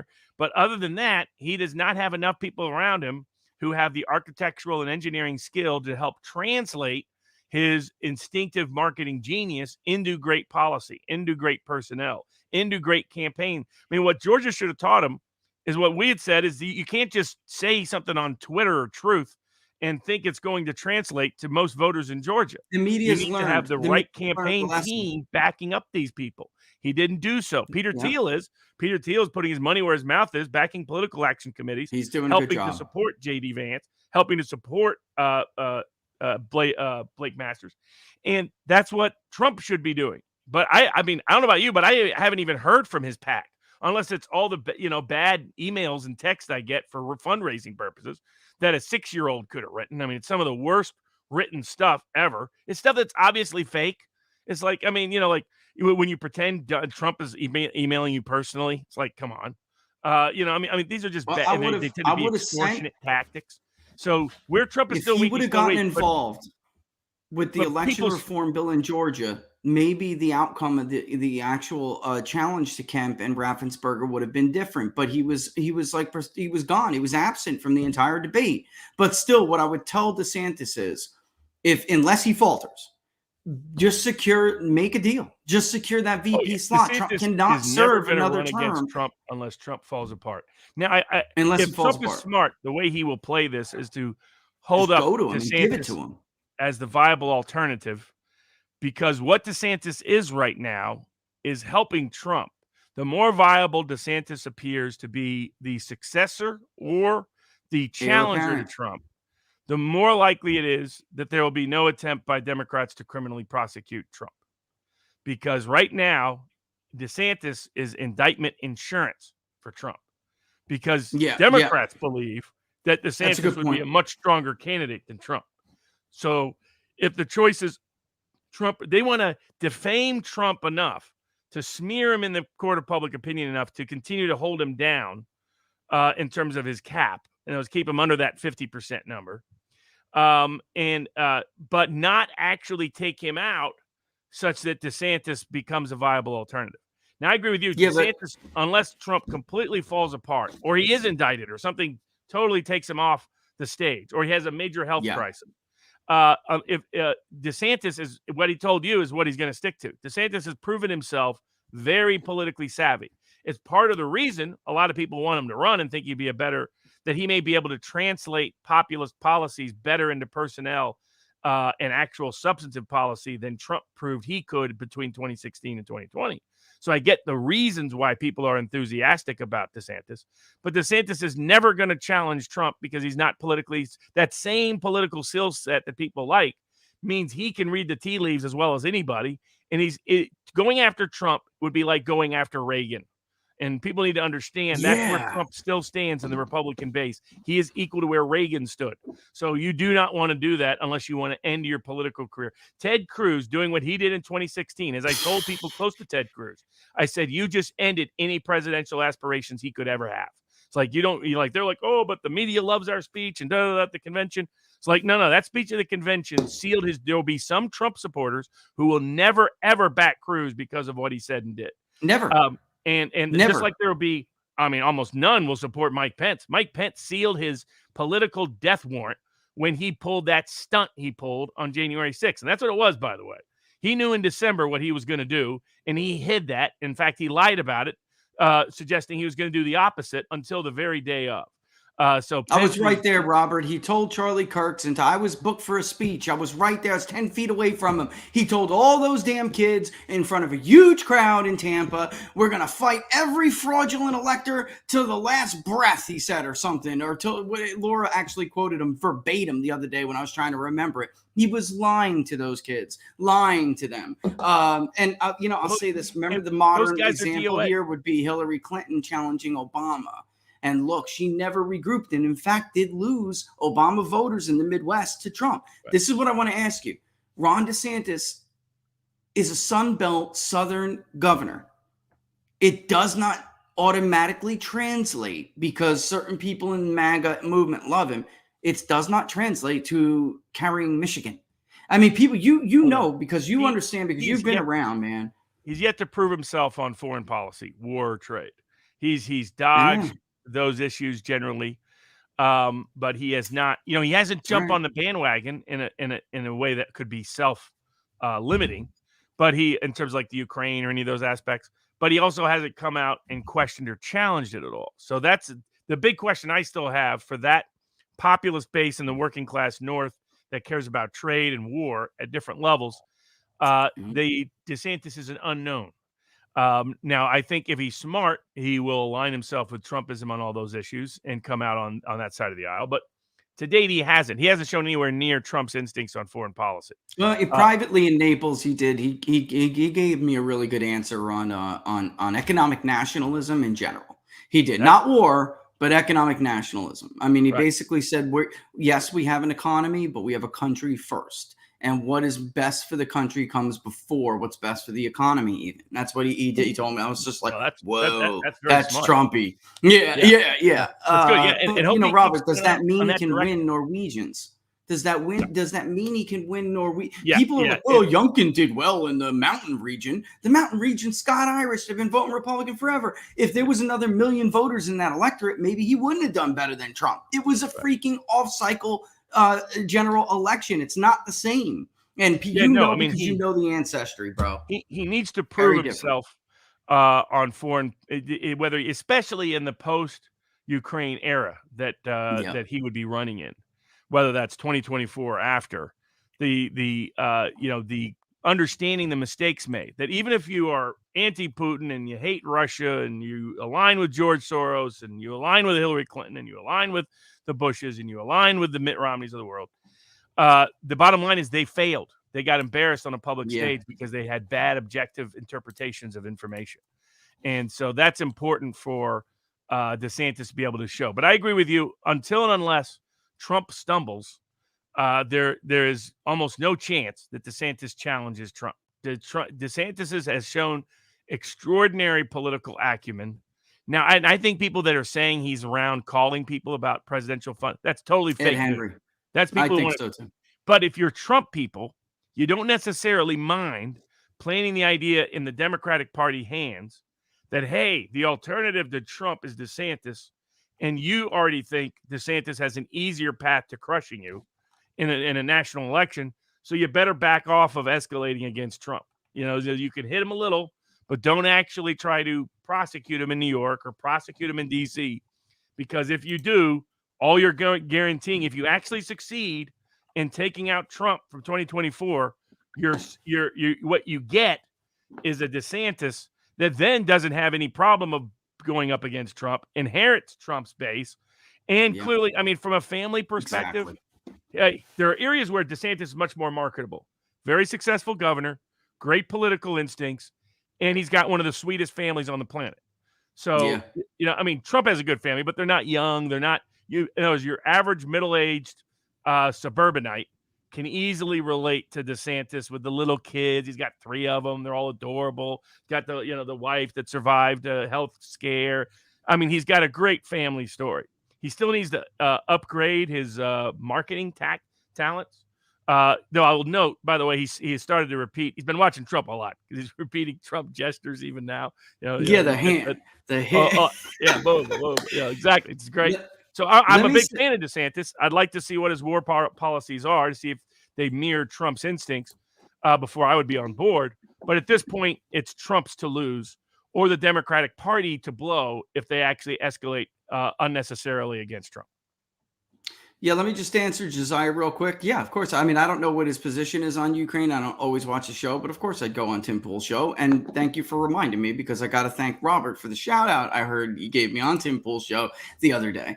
So thanks for that, Robert. But check out the ancestry. You remember this from before 2020. There were some areas where Trump was struggling, and now it's totally dominant. Danish, 62-38. Dutch, 62-27. I'm repeating the margin he has over Biden among white ancestry subgroups. English was the problem he had with Joe Biden, which is why he got thumped so badly in places like, the Twin Cities and southeastern Pennsylvania, places like New Hampshire, old Yankee. Yeah, New Hampshire, in the Northeast and the rural Midwest. People forget there's a big Yankee population in places like Nebraska. That's right. And now he's ahead with them, 49-37. The French, 61-18. German, 60-29, which means he's got Pennsylvania. It's over. 54-32 or 33 among Irish. Among Italian, 53-33. Norwegian, Robert, 65.2 to 19.3. That's because what does the that Biden tell administration has reminded him of that the Democrats love war. I mean, people That's forget. right. I also think millennial Democrats you get it, man. have forgot that the millennials really can convince themselves because Bushism so defined Republicanism for a whole generation of younger voters. Yeah. They have forgot how pro-war the Democratic Party, every big war, as Bob Dole famously said in the 1976 vice presidential debate against Walter Mondale, said, if I could count up all the dead from all the Democrat wars, the media hated him for saying that, but it was deeply true. World War I, Democrats. World War II, Democrats. Korean War, Democrats. Vietnam War, Democrats. I mean, mostly. They're the ones who started it. Nixon ultimately got us out of it. It was only Bushites that distorted that view because Bushism brought us Iraq War I and Panama War and then Iraq War II and Afghanistan War. That was, but for Bushism, Democrats have always been the war party in America. And but many, I think, voters had forgotten fully appreciate that until Biden making the Democratic Party, reminding them that the Democratic Party is the party of more war, was going to destabilize the Democratic base in key anti-war communities. And historically in America, that's been 2 groups above all. Number one, Norwegian Americans, which are very strong in Wisconsin and Minnesota and South Dakota and some other places. And the other one were Germans. So, I mean, now for practical reasons, we kept going to war with Germany. So but there's a reason why Ohio, huge German American population, was the base of so-called isolationism. I was going to the World War II Museum in New Orleans on my vacation recently, and they had a whole thing about the isolationism of the GOP. It was funny because it was about the long-standing anti-war sentiments of the Republican Party and how GOP stood for Great Old Peace. That there were buttons passed around. A lot of Republican senators and congressmen have forgot that history. Bushism contaminated the purity of the Republican Party position on foreign policy. The foreign policy had from the 1880s forward been consistent with American founders, which is we don't go looking for monsters to destroy abroad. So Trump reinvigorated that. You're seeing think tanks in Washington start to re-embrace it on the more populist Republican side, and it's going to continue in that vein. And so now going to elections, the French elections showed how unpopular the the war continues to be, even in Europe. Macron lost his parliamentary majority. Indeed, he's going to have to create these huge coalitions to even get barely above a majority vote for all of his policy proposals. Whereas Le Pen, the strongest anti-war party in France, went from having 8 seats in their legislative branch to more than 80 seats in their legislative branch. Unheard of, unprecedented, shocked all the European political elites. They said that wasn't going to happen. It did. So you have Mélenchon, who's kind of the populist Bernie Sanders left version in France. And you had who got about 150. His collective party's got 150 or so seats. They just the two of them combined were close to not far off a majority. So it shows that the war continues to undermine the domestic political power base of the globalist-minded elites. But it was a big, great outcome at the parliamentary level for Le Pen and populism in France. Suggests that populism will continue to be the direction in France.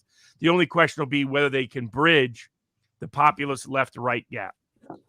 Yeah, and Jonathan, take a look at like that poll we were just showing. I mean, the point Robert and I were making was that he was doing it. The English, where he got killed outside of the Twin Cities in the suburbs, English descent. You have there out west, though, where you could do better in the Iron Range, too, as well. Norwegian, he's now carrying over Biden 55-34. So, I mean, between that, Swedish 55-34 and Norwegian 65-20. With these kind of margins, that's what it takes to flip Minnesota back. That's the kind of stuff. And Minnesota's a tough one, but it can be done if you're not getting killed among those like English ancestry, educated whites outside of the Twin City burbs. But that's a really good question. I wanted to circle back and get that to you. And then also, this was another, they did good in the two-way presidential election, but this was like a major polling miss in France. 50 seats tops, they said, for her. 50 seats tops. She's gotten 80. So that's a 10-fold increase of what she had in the election prior. What they have, 1 seat or something? Then they had 8. Now they have 80. 80. What was fascinating is, like in the presidential election, the key was what were Mélenchon's voters going to do? And if Mélenchon's voters mostly abstained, and then the ones that voted mostly split, then Le Pen was going to get within 10 points. And there was a reason to believe that would happen. It did happen in the outer territories of France. It did not happen within France, which was really weird. Someone that knows French elections at some point will have to explain that to me. Because basically in places like Martinique, 80% of Mélenchon voters flipped to Le Pen. Yeah. And almost in every part of France, that didn't happen at all. So the reason why he was able, now she still did better than any Le Pen. She broke 40%. Macron's margin shrunk by about 15 points compared to the 2017. So she did better, but not as well as she could have, because Mélenchon's voters ended up breaking in favor of overwhelmingly for Macron. Here, the key in all these runoff elections, because this was the second round. So basically, these are the runoffs for French legislative districts. What happened is, in a bunch of districts, you had the only choice voters had was a Mélenchon candidate, or one of his aligned leftist parties, or a Le Pen candidate. And the question was, what would Macron voters do, or other centrist coalition voters? The Republican Party, amazing, the two biggest parties in France have now become tiny, small parties. The Republican Party and the Socialist Party, who've dominated Republican France. Front. Yeah, just they're tiny now. You got Bernie Sanders left and Trumpist right. Though I think Le Pen, blew some chances by not opposing lockdowns earlier in France and some other things, but that's another story for another day. So the question was, it was a different voter group instead of Mélenchon's voters, who politically aligned more with Le Pen's policy positions than they did Macron, but because of the political culture in France, cannot imagine themselves voting for the fascist party, that mindset. They overwhelmingly end up voting for Macron. Well, the question was, what would Macron and the centrist and the other traditional establishment voters do? Well, they decided to stay out. They did abstain. And the few that voted split evenly between Mélenchon candidates and Le Pen, and that's why Le Pen's candidates surged. They thought that the Macron voters would return the favor to Mélenchon's party, that they would overwhelmingly vote for the Mélenchon candidate over the Le Pen candidate. That's why they were projecting Mélenchon may even get up to 200 House seats, to legislative seats amongst his coalition, and Le Pen would be under 50. And instead, a bunch of them stayed home, and that led Le Pen to surge. And it's amazing. You look at the map; it's the core of the industrial working class base in France has become a Le Pen party. They are organized, and the average industrial working class precinct in France voted for Le Pen's party. And so Macron is now, doesn't have a majority, and he wants to do dramatic reform, and he wants to push the Ukrainian war. His ability to do either now is dramatically restricted. He's almost a dead duck. He can't run after this term. He snuck in because of the unique dynamics in French elections, the inability of and this is a problem of the populist left in general. So much of the populist left won't embrace aspects of the populist right, whether it's candidates, causes, or issues, solely because they're obsessed with their ideological purity. They're like the Trotskyites who couldn't get past the other side of the Stalinists. You know what I mean? And they hate each. It's like, hold on a second, you're both commies, but doesn't matter. No. That you had to. It's like independent Baptists and Southern Baptists. All the Southern Baptists are going to hell. That's why we're independent Baptists. It's like, you're both Baptists. I mean, is it really this worthy of a fight? But the same dynamic took place in France that salvaged Macron's presidential election. But the underlying dynamics, the very low turnout, other aspects, was the French public screaming. They were very unhappy with where things are. And France is the leader of the EU. If people in France are not excited about the EU project, the EU project is on its last legs. And I think it's just one more indicator that the blowback from this Soros-driven globalist project in Ukraine, it continues all across the Western world. It's empowered Russia. It's empowered China. It's empowered the global South. We have lost our geopolitical edge. We have lost our economic edge. We have lost our cultural edge. Now, for some of that, it's good in the sense of, I don't like the globalist agenda and love to see it fail. But from an American perspective, it's not great, because now we're weaker than we've ever been, arguably, in the modern era since the end of World War II. Without a doubt.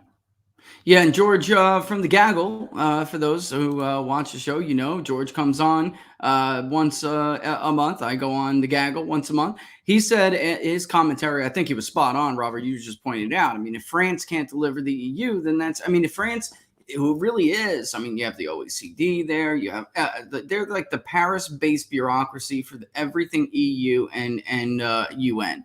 Macron, after tonight's humiliating defeat, cannot now go down the crazy Boris Johnson path of urging more pointless war in Ukraine.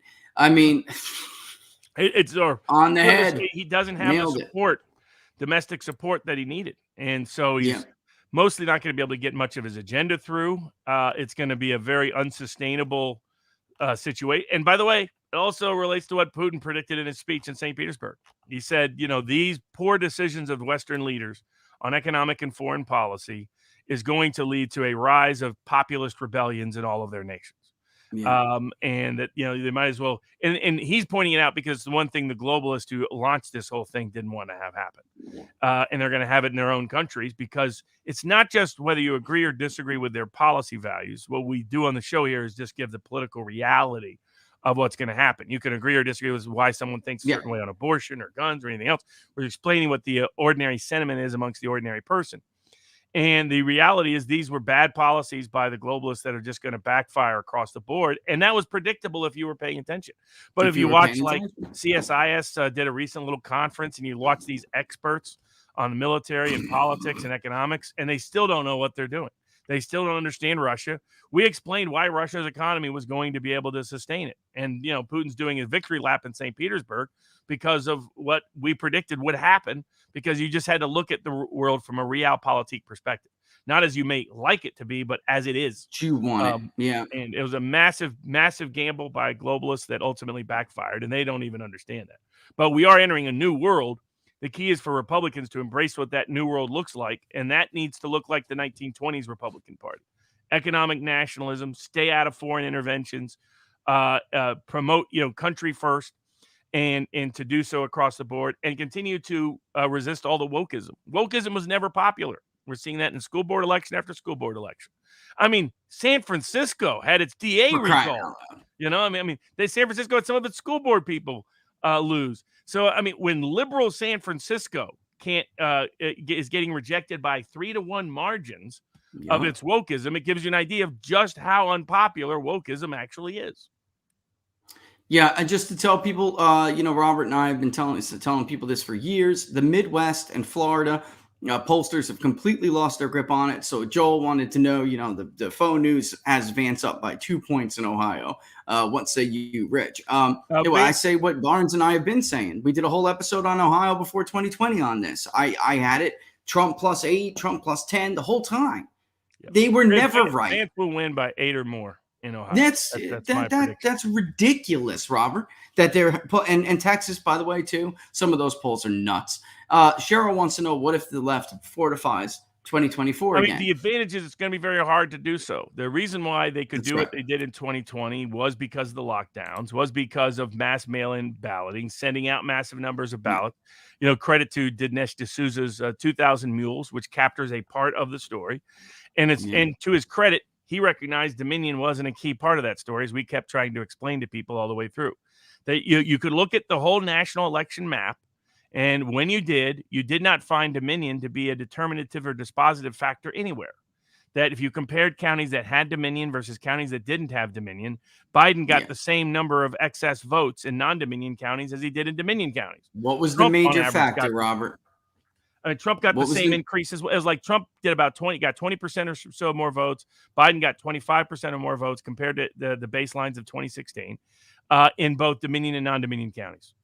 Where you found discrepancies was, if Dominion explained things, you shouldn't have discrepancies within Georgia. You shouldn't have discrepancies within Arizona. And you definitely shouldn't have discrepancies in states. People didn't pay attention to like Tennessee, Nebraska, or South Dakota, but the same pattern emerged where there's counties that always vote together suddenly went different. And when we dug in, what was key with the different county? They had an unusual number of mail-in ballots that were for Biden. And because that's what happens when you outsource the fortification. It was genius, really, because you were never going to find somebody issuing the order from some little center in D.C. That wasn't going to happen. You said the safe is unlocked, the door is unlocked, security guy's gone, security camera's off. Come on in. We're going to be gone for 2 weeks. And what you'll find is, in some counties, you'll have people who act on that. In some counties, you have people who won't. And so that's why you got disparities. And the disparities, we tied them back directly to precincts and to specific nursing homes in certain instances, to certain apartment complexes, to certain mail drop box locations. So, we knew how they had done it. They flooded the system with ballots, and then they made sure that in select places, flooded them back with dubious ballots, constitutionally questionable ballots. The only real way that happens is the way described in 2,000 Mules, but it's just a way. That's a way. Yeah, exactly. But the only way to actually catch that at the legal level is signature match checks, which they never did. And you can look at how strictly they're enforcing the signature match check requirement for the Michigan governor's race versus what happened in 2020. So flash forward to 2024, most of these states have now passed new laws that limit the ability to that to happen.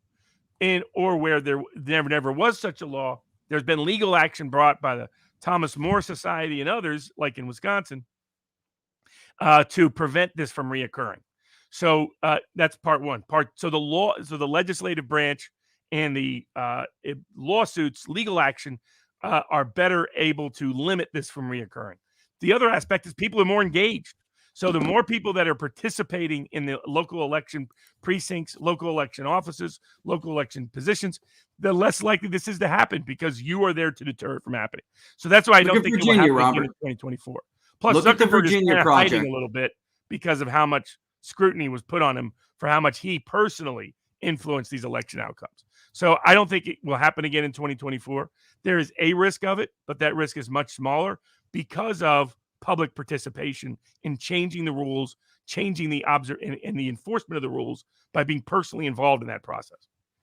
The Virginia Republican Party, which had been, pretty much in dismay since Bob McDonald, disarray is a better word, since Bob McDonald, the Republicans had just like relied on Southern goodwill to carry that state like they did in Georgia for all these years. But in 2020, they had less than a quarter of the precincts with participation in it. And that was it. I mean, Democrats dominated who was running the show. By the time 2021 rolled around with that election with Glenn Youngkin and Terry McAuliffe, they had I think they said it was like 99%. The Virginia Project got on their got on the problem, and they made a difference. Brainerd had a big win, even though the bill in Georgia sucks. Brainerd had a big win, which would have dealt with Zuckbucks anyway, where you're not allowed. It's because I don't know how this, and again, you're the lawyer, but I don't know how this doesn't violate the 14th Amendment, Bush v. Gore's principles. You can't give certain areas money to fund certain voting behavior and not give it to other areas, Robert. You can't fund urban American drop boxes and look, they were mules. They are mules. All right. So I don't know what even Scott Adams isn't buying the media's response to this, which tells you something. Pitch. I mean, Bill Barr's pitch. He says Epstein definitely killed himself. He says that the election 2020 was just fine, that he investigated and watched 2,000 Mules. We know he didn't investigate. And there's more information coming out from FOIA requests and the rest. He did no investigation. We know because he didn't reach out to us. None of his people reached out to us. So, and I knew people in the Justice Department that were trying to get Barr's attention to investigate issues that they were concerned about, and Barr refused. So, Barr turned out to be a big fraud. Another one of, sadly, Trump's mistakes. I mean, other than Ben Carson, who can we really promote from Trump's cabinet? Do you know? I mean, it's like Pompeo disaster. Kash Patel was cool, but he wasn't cabinet. He was never cabinet. He was acting. Yeah. I'm trying to like almost all of them are bad. Chow was bad. Rick McConnell's wife acting. for transportation. She was a disaster. Commerce was okay. Treasury mostly net negative. That Munchin is the one who convinced them that the lockdowns and mass printing would be just fine for the time being. Basically you got Ben Carson. I mean, that's the only one of anybody Trump ever nominated to the cabinet. And at the Supreme Court level, Gorsuch good, Kavanaugh not good, Barrett not good. And again with Barrett, he had lots of options. He just chose the wrong one because he listened. But that was to the in wrong stone people. already, wasn't it? I mean, wasn't that in stone? Like she got passed over. And then, from what I understand, it was basically promised to her the next time around, and that's, by Mitch McConnell. Mitch McConnell picked the Supreme Court. They picked two of the three. Now, Kavanaugh was a Kennedy deal, but that was also in bed with McConnell. So McConnell picked more Supreme Court justices than Trump did during Trump's own term. So, those are areas where Trump definitely needs to improve. He's starting to pick up a little bit here and there, getting a little better here and there. But he needs to get a lot better. Georgia should have been a wake-up call. If you don't translate your great marketing instincts to good policy with good personnel, you'll get embarrassed like Ratberger winning again in Georgia. But I think right now it's should be a Republican sweep in November, as long as the Republicans don't steal it from the Republicans. Yeah, that's where they're at. That's folks. I mean, answer all those questions. What kind of seats you're talking about? Because a lot of people, I guess they listen to War Room. They're like, can you really do 100 seats? Look, I'm a reasonable guy. Right now it's 50 to 70 in the House is where I would put it. Pickups. I got to look at the final numbers of after redistricting of what all these districts look like. And then right now, I think they pick up 4 Senate seats. It could be more. But I think it depends on who gets nominated, who wins certain nomination contests that are still upcoming. It depends, who run. Well, I mean, New Hampshire might not be as winnable as I think it once was, and it depends on how Republican senators handle this gun control issue. If they mismanage this gun control issue, and really fund red flag laws and some of the other, and really take away gun rights from 18-year-olds and 19-year-olds and 20-year-olds. While those people are still draftable to serve in the military, I mean, things like that could really undermine enthusiasm in key districts and key Senate races. So as long as Republicans don't blow it, they'll pick up at least 4 Senate seats and 50 House seats.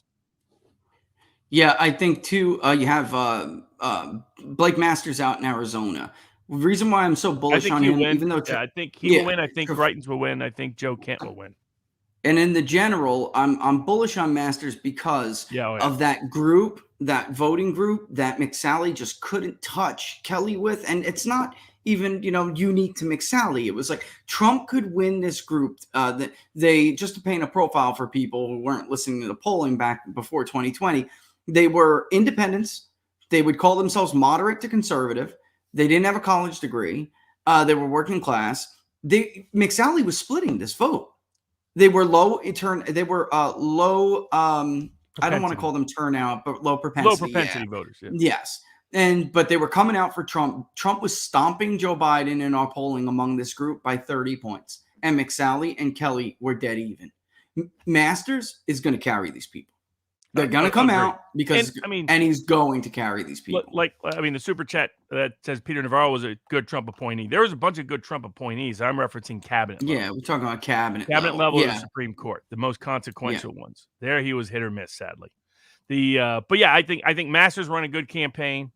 I think all of them would benefit from in the general elections when they get there, utilize some people who are outside the traditional political consulting class. Yeah. If all JD does or Blake does or Eric Greitens does or others is have the same DC consulting class schmucks run their campaign, that's the only thing that would put them at risk of not doing as well or winning as they could or should. Because Arizona will be very competitive. Missouri and Ohio in the general election I don't think will be, but they should win by good margins. For JD Vance and Greitens, and then Vance and then Masters should win both the primary and the general. But they will be aided by that if they don't have the same schmucks that ruin everybody else's campaigns running campaigns. If you have any DC person on your political, if you're paying them out of your campaign funds, you're making a mistake. There should be none. No media people, no press people, no polling people from DC. Don't have anybody. You're making a mistake if you have those people on. If you want to win, make sure the message and the means by which the message is delivered is both highly skilled, highly capable, highly competent, and creative. And that means hiring people away from the DC political consulting class for public opinion, for public marketing, for public relations in your campaign. And they would all be better off if they do that. So far, they have done above average in managing their personal social media accounts. They've done above average in their public presentation personally. They've all done at average or below average in terms of public relations, public marketing, public polling. They could do a lot better in all three if they would quit hiring people from DC. Like many of these people should be leading without the Trump endorsement. That's the truth of it. And how do you feel about Laxalt in the Silver State? Laxalt. I think Laxalt will win. So I've talked to Laxalt repeatedly. Laxalt was the real deal on elections in Nevada, leading up to them, during and after. Fought it tooth and nail without any problem. Has a family history, of course, that goes back to the U.S. Senate in Nevada. Strong populist candidate. I think he could be a little stronger in terms of certain public marketing and same thing. Don't hire anybody from D.C. for those three categories. He could be stronger on the Ukraine conflict. He hasn't come out for it, but he's been mostly quiet. I get the strategy of that. But I think that there's more potential, especially in a place like Nevada. Nevada is a state. The reason why it's competitive is it's very working class. It has almost no professional upper middle class here. It's very small, one of the smallest in the country. So that's where the key vote is going to be Mexican American, Filipinos, and others joining with the white working class in the rural and small towns. And but the numbers look good here. I'm not a fan of Lombardo. I was going to say, what do you think? I mean, honestly, Joey was undisciplined, Robert, but Gilbert performed among the most. When Lombardo covered up the Las Vegas shooting, the casinos were always going to back him. That was the implicit quid pro quo. Trump recognized that, and so he went with the guy the casinos were backing. And even with the Trump endorsement, he couldn't carry Elko County over Gilbert because Gilbert had the history. Gilbert's the real deal. He's the real deal. Excited populist guy. Now I think he has a good future because this is a guy came out of nowhere, did put up some good numbers, won some key areas in the state, showed that he has sustainability. So even though he didn't win this election, he showed that he has the skill set to have a future in Nevada. He And I took think that Story in the end. He did. So yeah, some of these later votes that trickled in, he's probably going to take. I mean, Washoe's got a little bit left out. Lombardo's barely holding on because of his early vote lead there. But if those are late arriving election day votes, then Joey's going to overtake him in Washoe. He clobbered Lombardo in Elko County. Because Lombardo's people a got mad lousy at me. candidate. Lousy. People got mad at me that in the very beginning, what had happened is I got the early vote, a little bit of election day count in Clark before the Secretary of State put it up. And it looked like Gilbert was way ahead.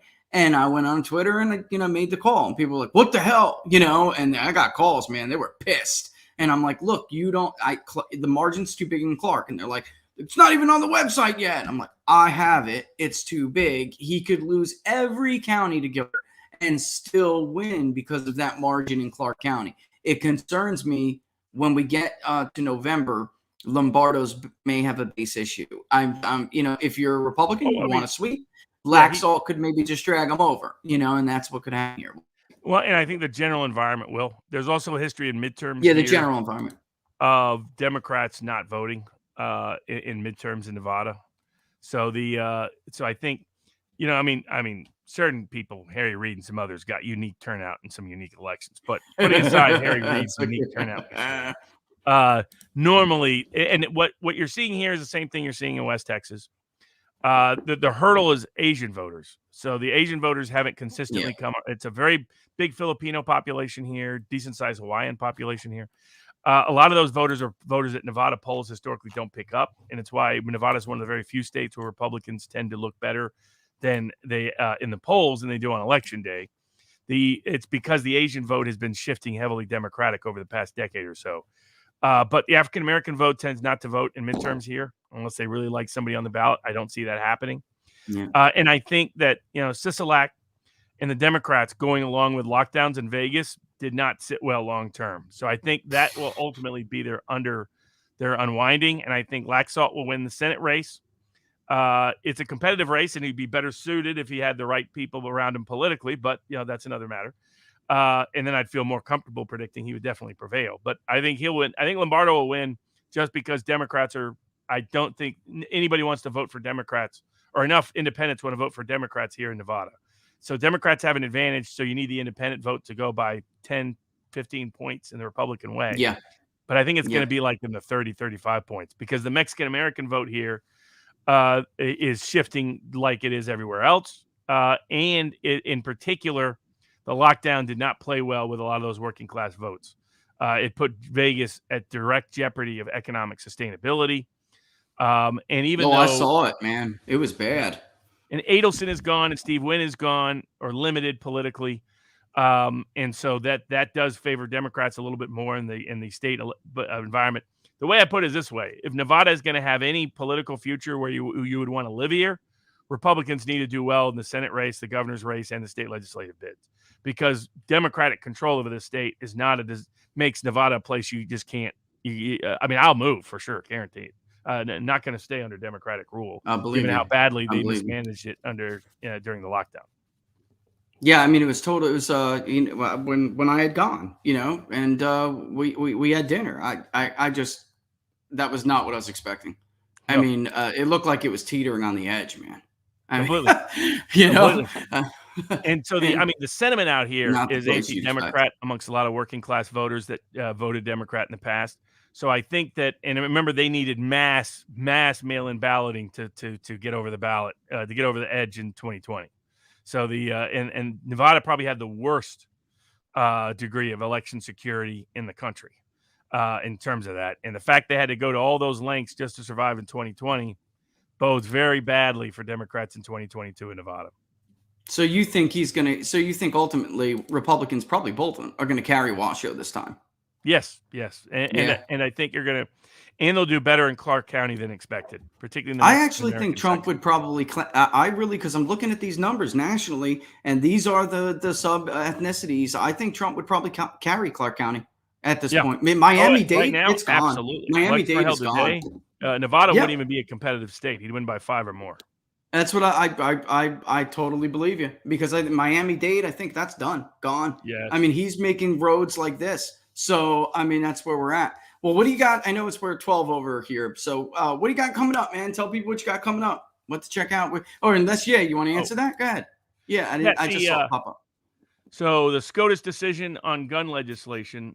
So that's the New York concealed carry case comes down this week. It'll be Tuesday or Thursday. They have to issue all their decisions this week because there's no more decisions for this term to be issued. They go on vacation the rest of the summer.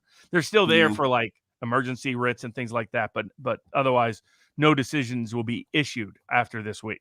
So tomorrow or Thursday, we will find out the gun decision and the road decision. And I think they're both going to be great decisions for those of us on the constitutional side of the aisle. Or I guess would be labeled constitutionally conservative side of the aisle. Right. But tonight I'll have a live bourbon with Barnes at vivabarneslaw.locals.com. I do that every Monday, Tuesday, Thursday, and Friday when I'm not in trial at 9 p.m. Eastern time. Tomorrow we'll be on with Jackson Hinkle discussing everything Ukraine in January 6th at 3 p.m. Eastern time.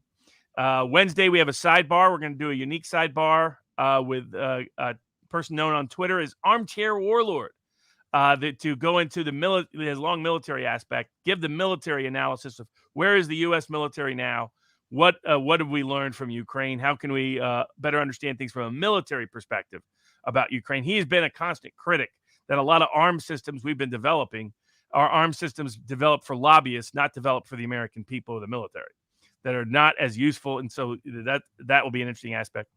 But otherwise, that's most of the plans for this week. Probably will be on with the Duran either later this week or early next week to also break down everything geopolitically globally. And then at some point, I may take a sneak peek to get over to Europe while there's no lockdowns and tests and mandates in effect, and take one last vacation break before the rest of the summer heats up in the fall, because you got all the cases against the FDA, against Pfizer, against Tyson Foods, against the vaccine mandates, against the vaccine authorization, maybe helping out a certain fellow in Austin here and there with a couple of trials he's got coming up. So it will be a busy late summer, early fall. And then, of course, come Labor Day, what are the odds we'll be back on a weekly basis every Monday as we break down the elections and hope Republicans don't steal the Republican victory from Republicans. From themselves. And to mention that Timcast, if you guys didn't see Robert and Viva on that Timcast, that was great. I got to look at the part where you guys were talking about social media guidelines, the idea of how policing, I love the idea of trying somebody who may have broken guidelines, terms of service or whatever, trying them with content creators or however you get that was really a different approach. It's a shame, but maybe if you do it with Rumble and others, they'll catch up, Robert. Exactly. So people can go to Rumble on the blog and you can look at all the proposed rules. The proposed rules include what are the substantive rules and what are the procedural rules. What are the rules that govern what you can and can't do, and then how it's adjudicated whether someone broke the rules or not. Both the appeal process and the comment and the content creator jury process. And if you look at those rules and think there's something that should be there that isn't there, that something that is there should not be there, this is a participatory process. So you can email to rumblerules@rumble.com after you review those rules and give all the feedback that you want, because we want to make the most model rules that will be open source, available to everybody to mirror and mimic, such as if Elon Musk ultimately does take over Twitter, that become the standard for social media, big tech rules that protect the most free speech as possible, that recreate the public square in the digital space without the problem of haters, harassers, trolls, and others. So make a desirable space that looks like your local town public square, as close as possible as you can achieve in the technological space.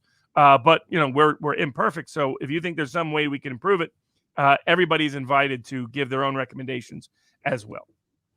Yeah, it's fascinating stuff, guys. Go check it out because I loved it. I'm like, this is a good start. It's not something I really put thought to, So I think you guys are really on the right track. It was neat. it's a shame that others, but again, once somebody does something like that, you tend to push people along, like we are with the public polling project. Like, no more of the headline crap. Where's the transparency in it all? If you make people look dumb, then you can kind of pressure them into mimicking you, and if that's the way what it takes to get them there, fine, whatever, as long as we end up at the right outcome, right? So Exactly. There's that. Yeah. All right. Well, let's sign off here. Hey, everybody, thanks for watching. Robert, as always, thank you, my friend. I will see you soon. And everybody, like I was just talking about, share the Public Polling Project far and wide. You can follow Robert and Viva barneslaw.locals.com. All the links are right there in the description. All right. But if you do contribute to the Public Polling Project, which I hope you do, and I hope you share it, don't forget to put your comment in there about what you want us to ask about. All right. The squeaky wheel gets the oil is our saying at the Public Polling Project. The most, the greatest or loudest voices towards a specific topic, the more likely it is that it'll end up in the questionnaire in the end. All right. All right. So with that in mind, I'm going to go. Everybody, thanks as always. Have a great rest of the Monday, and we will see you on Wednesday at noon Eastern time. Yeah, at noon Eastern time with another one of the Inside the Numbers. All right, I'm out. Here's Highway, the Bone Band.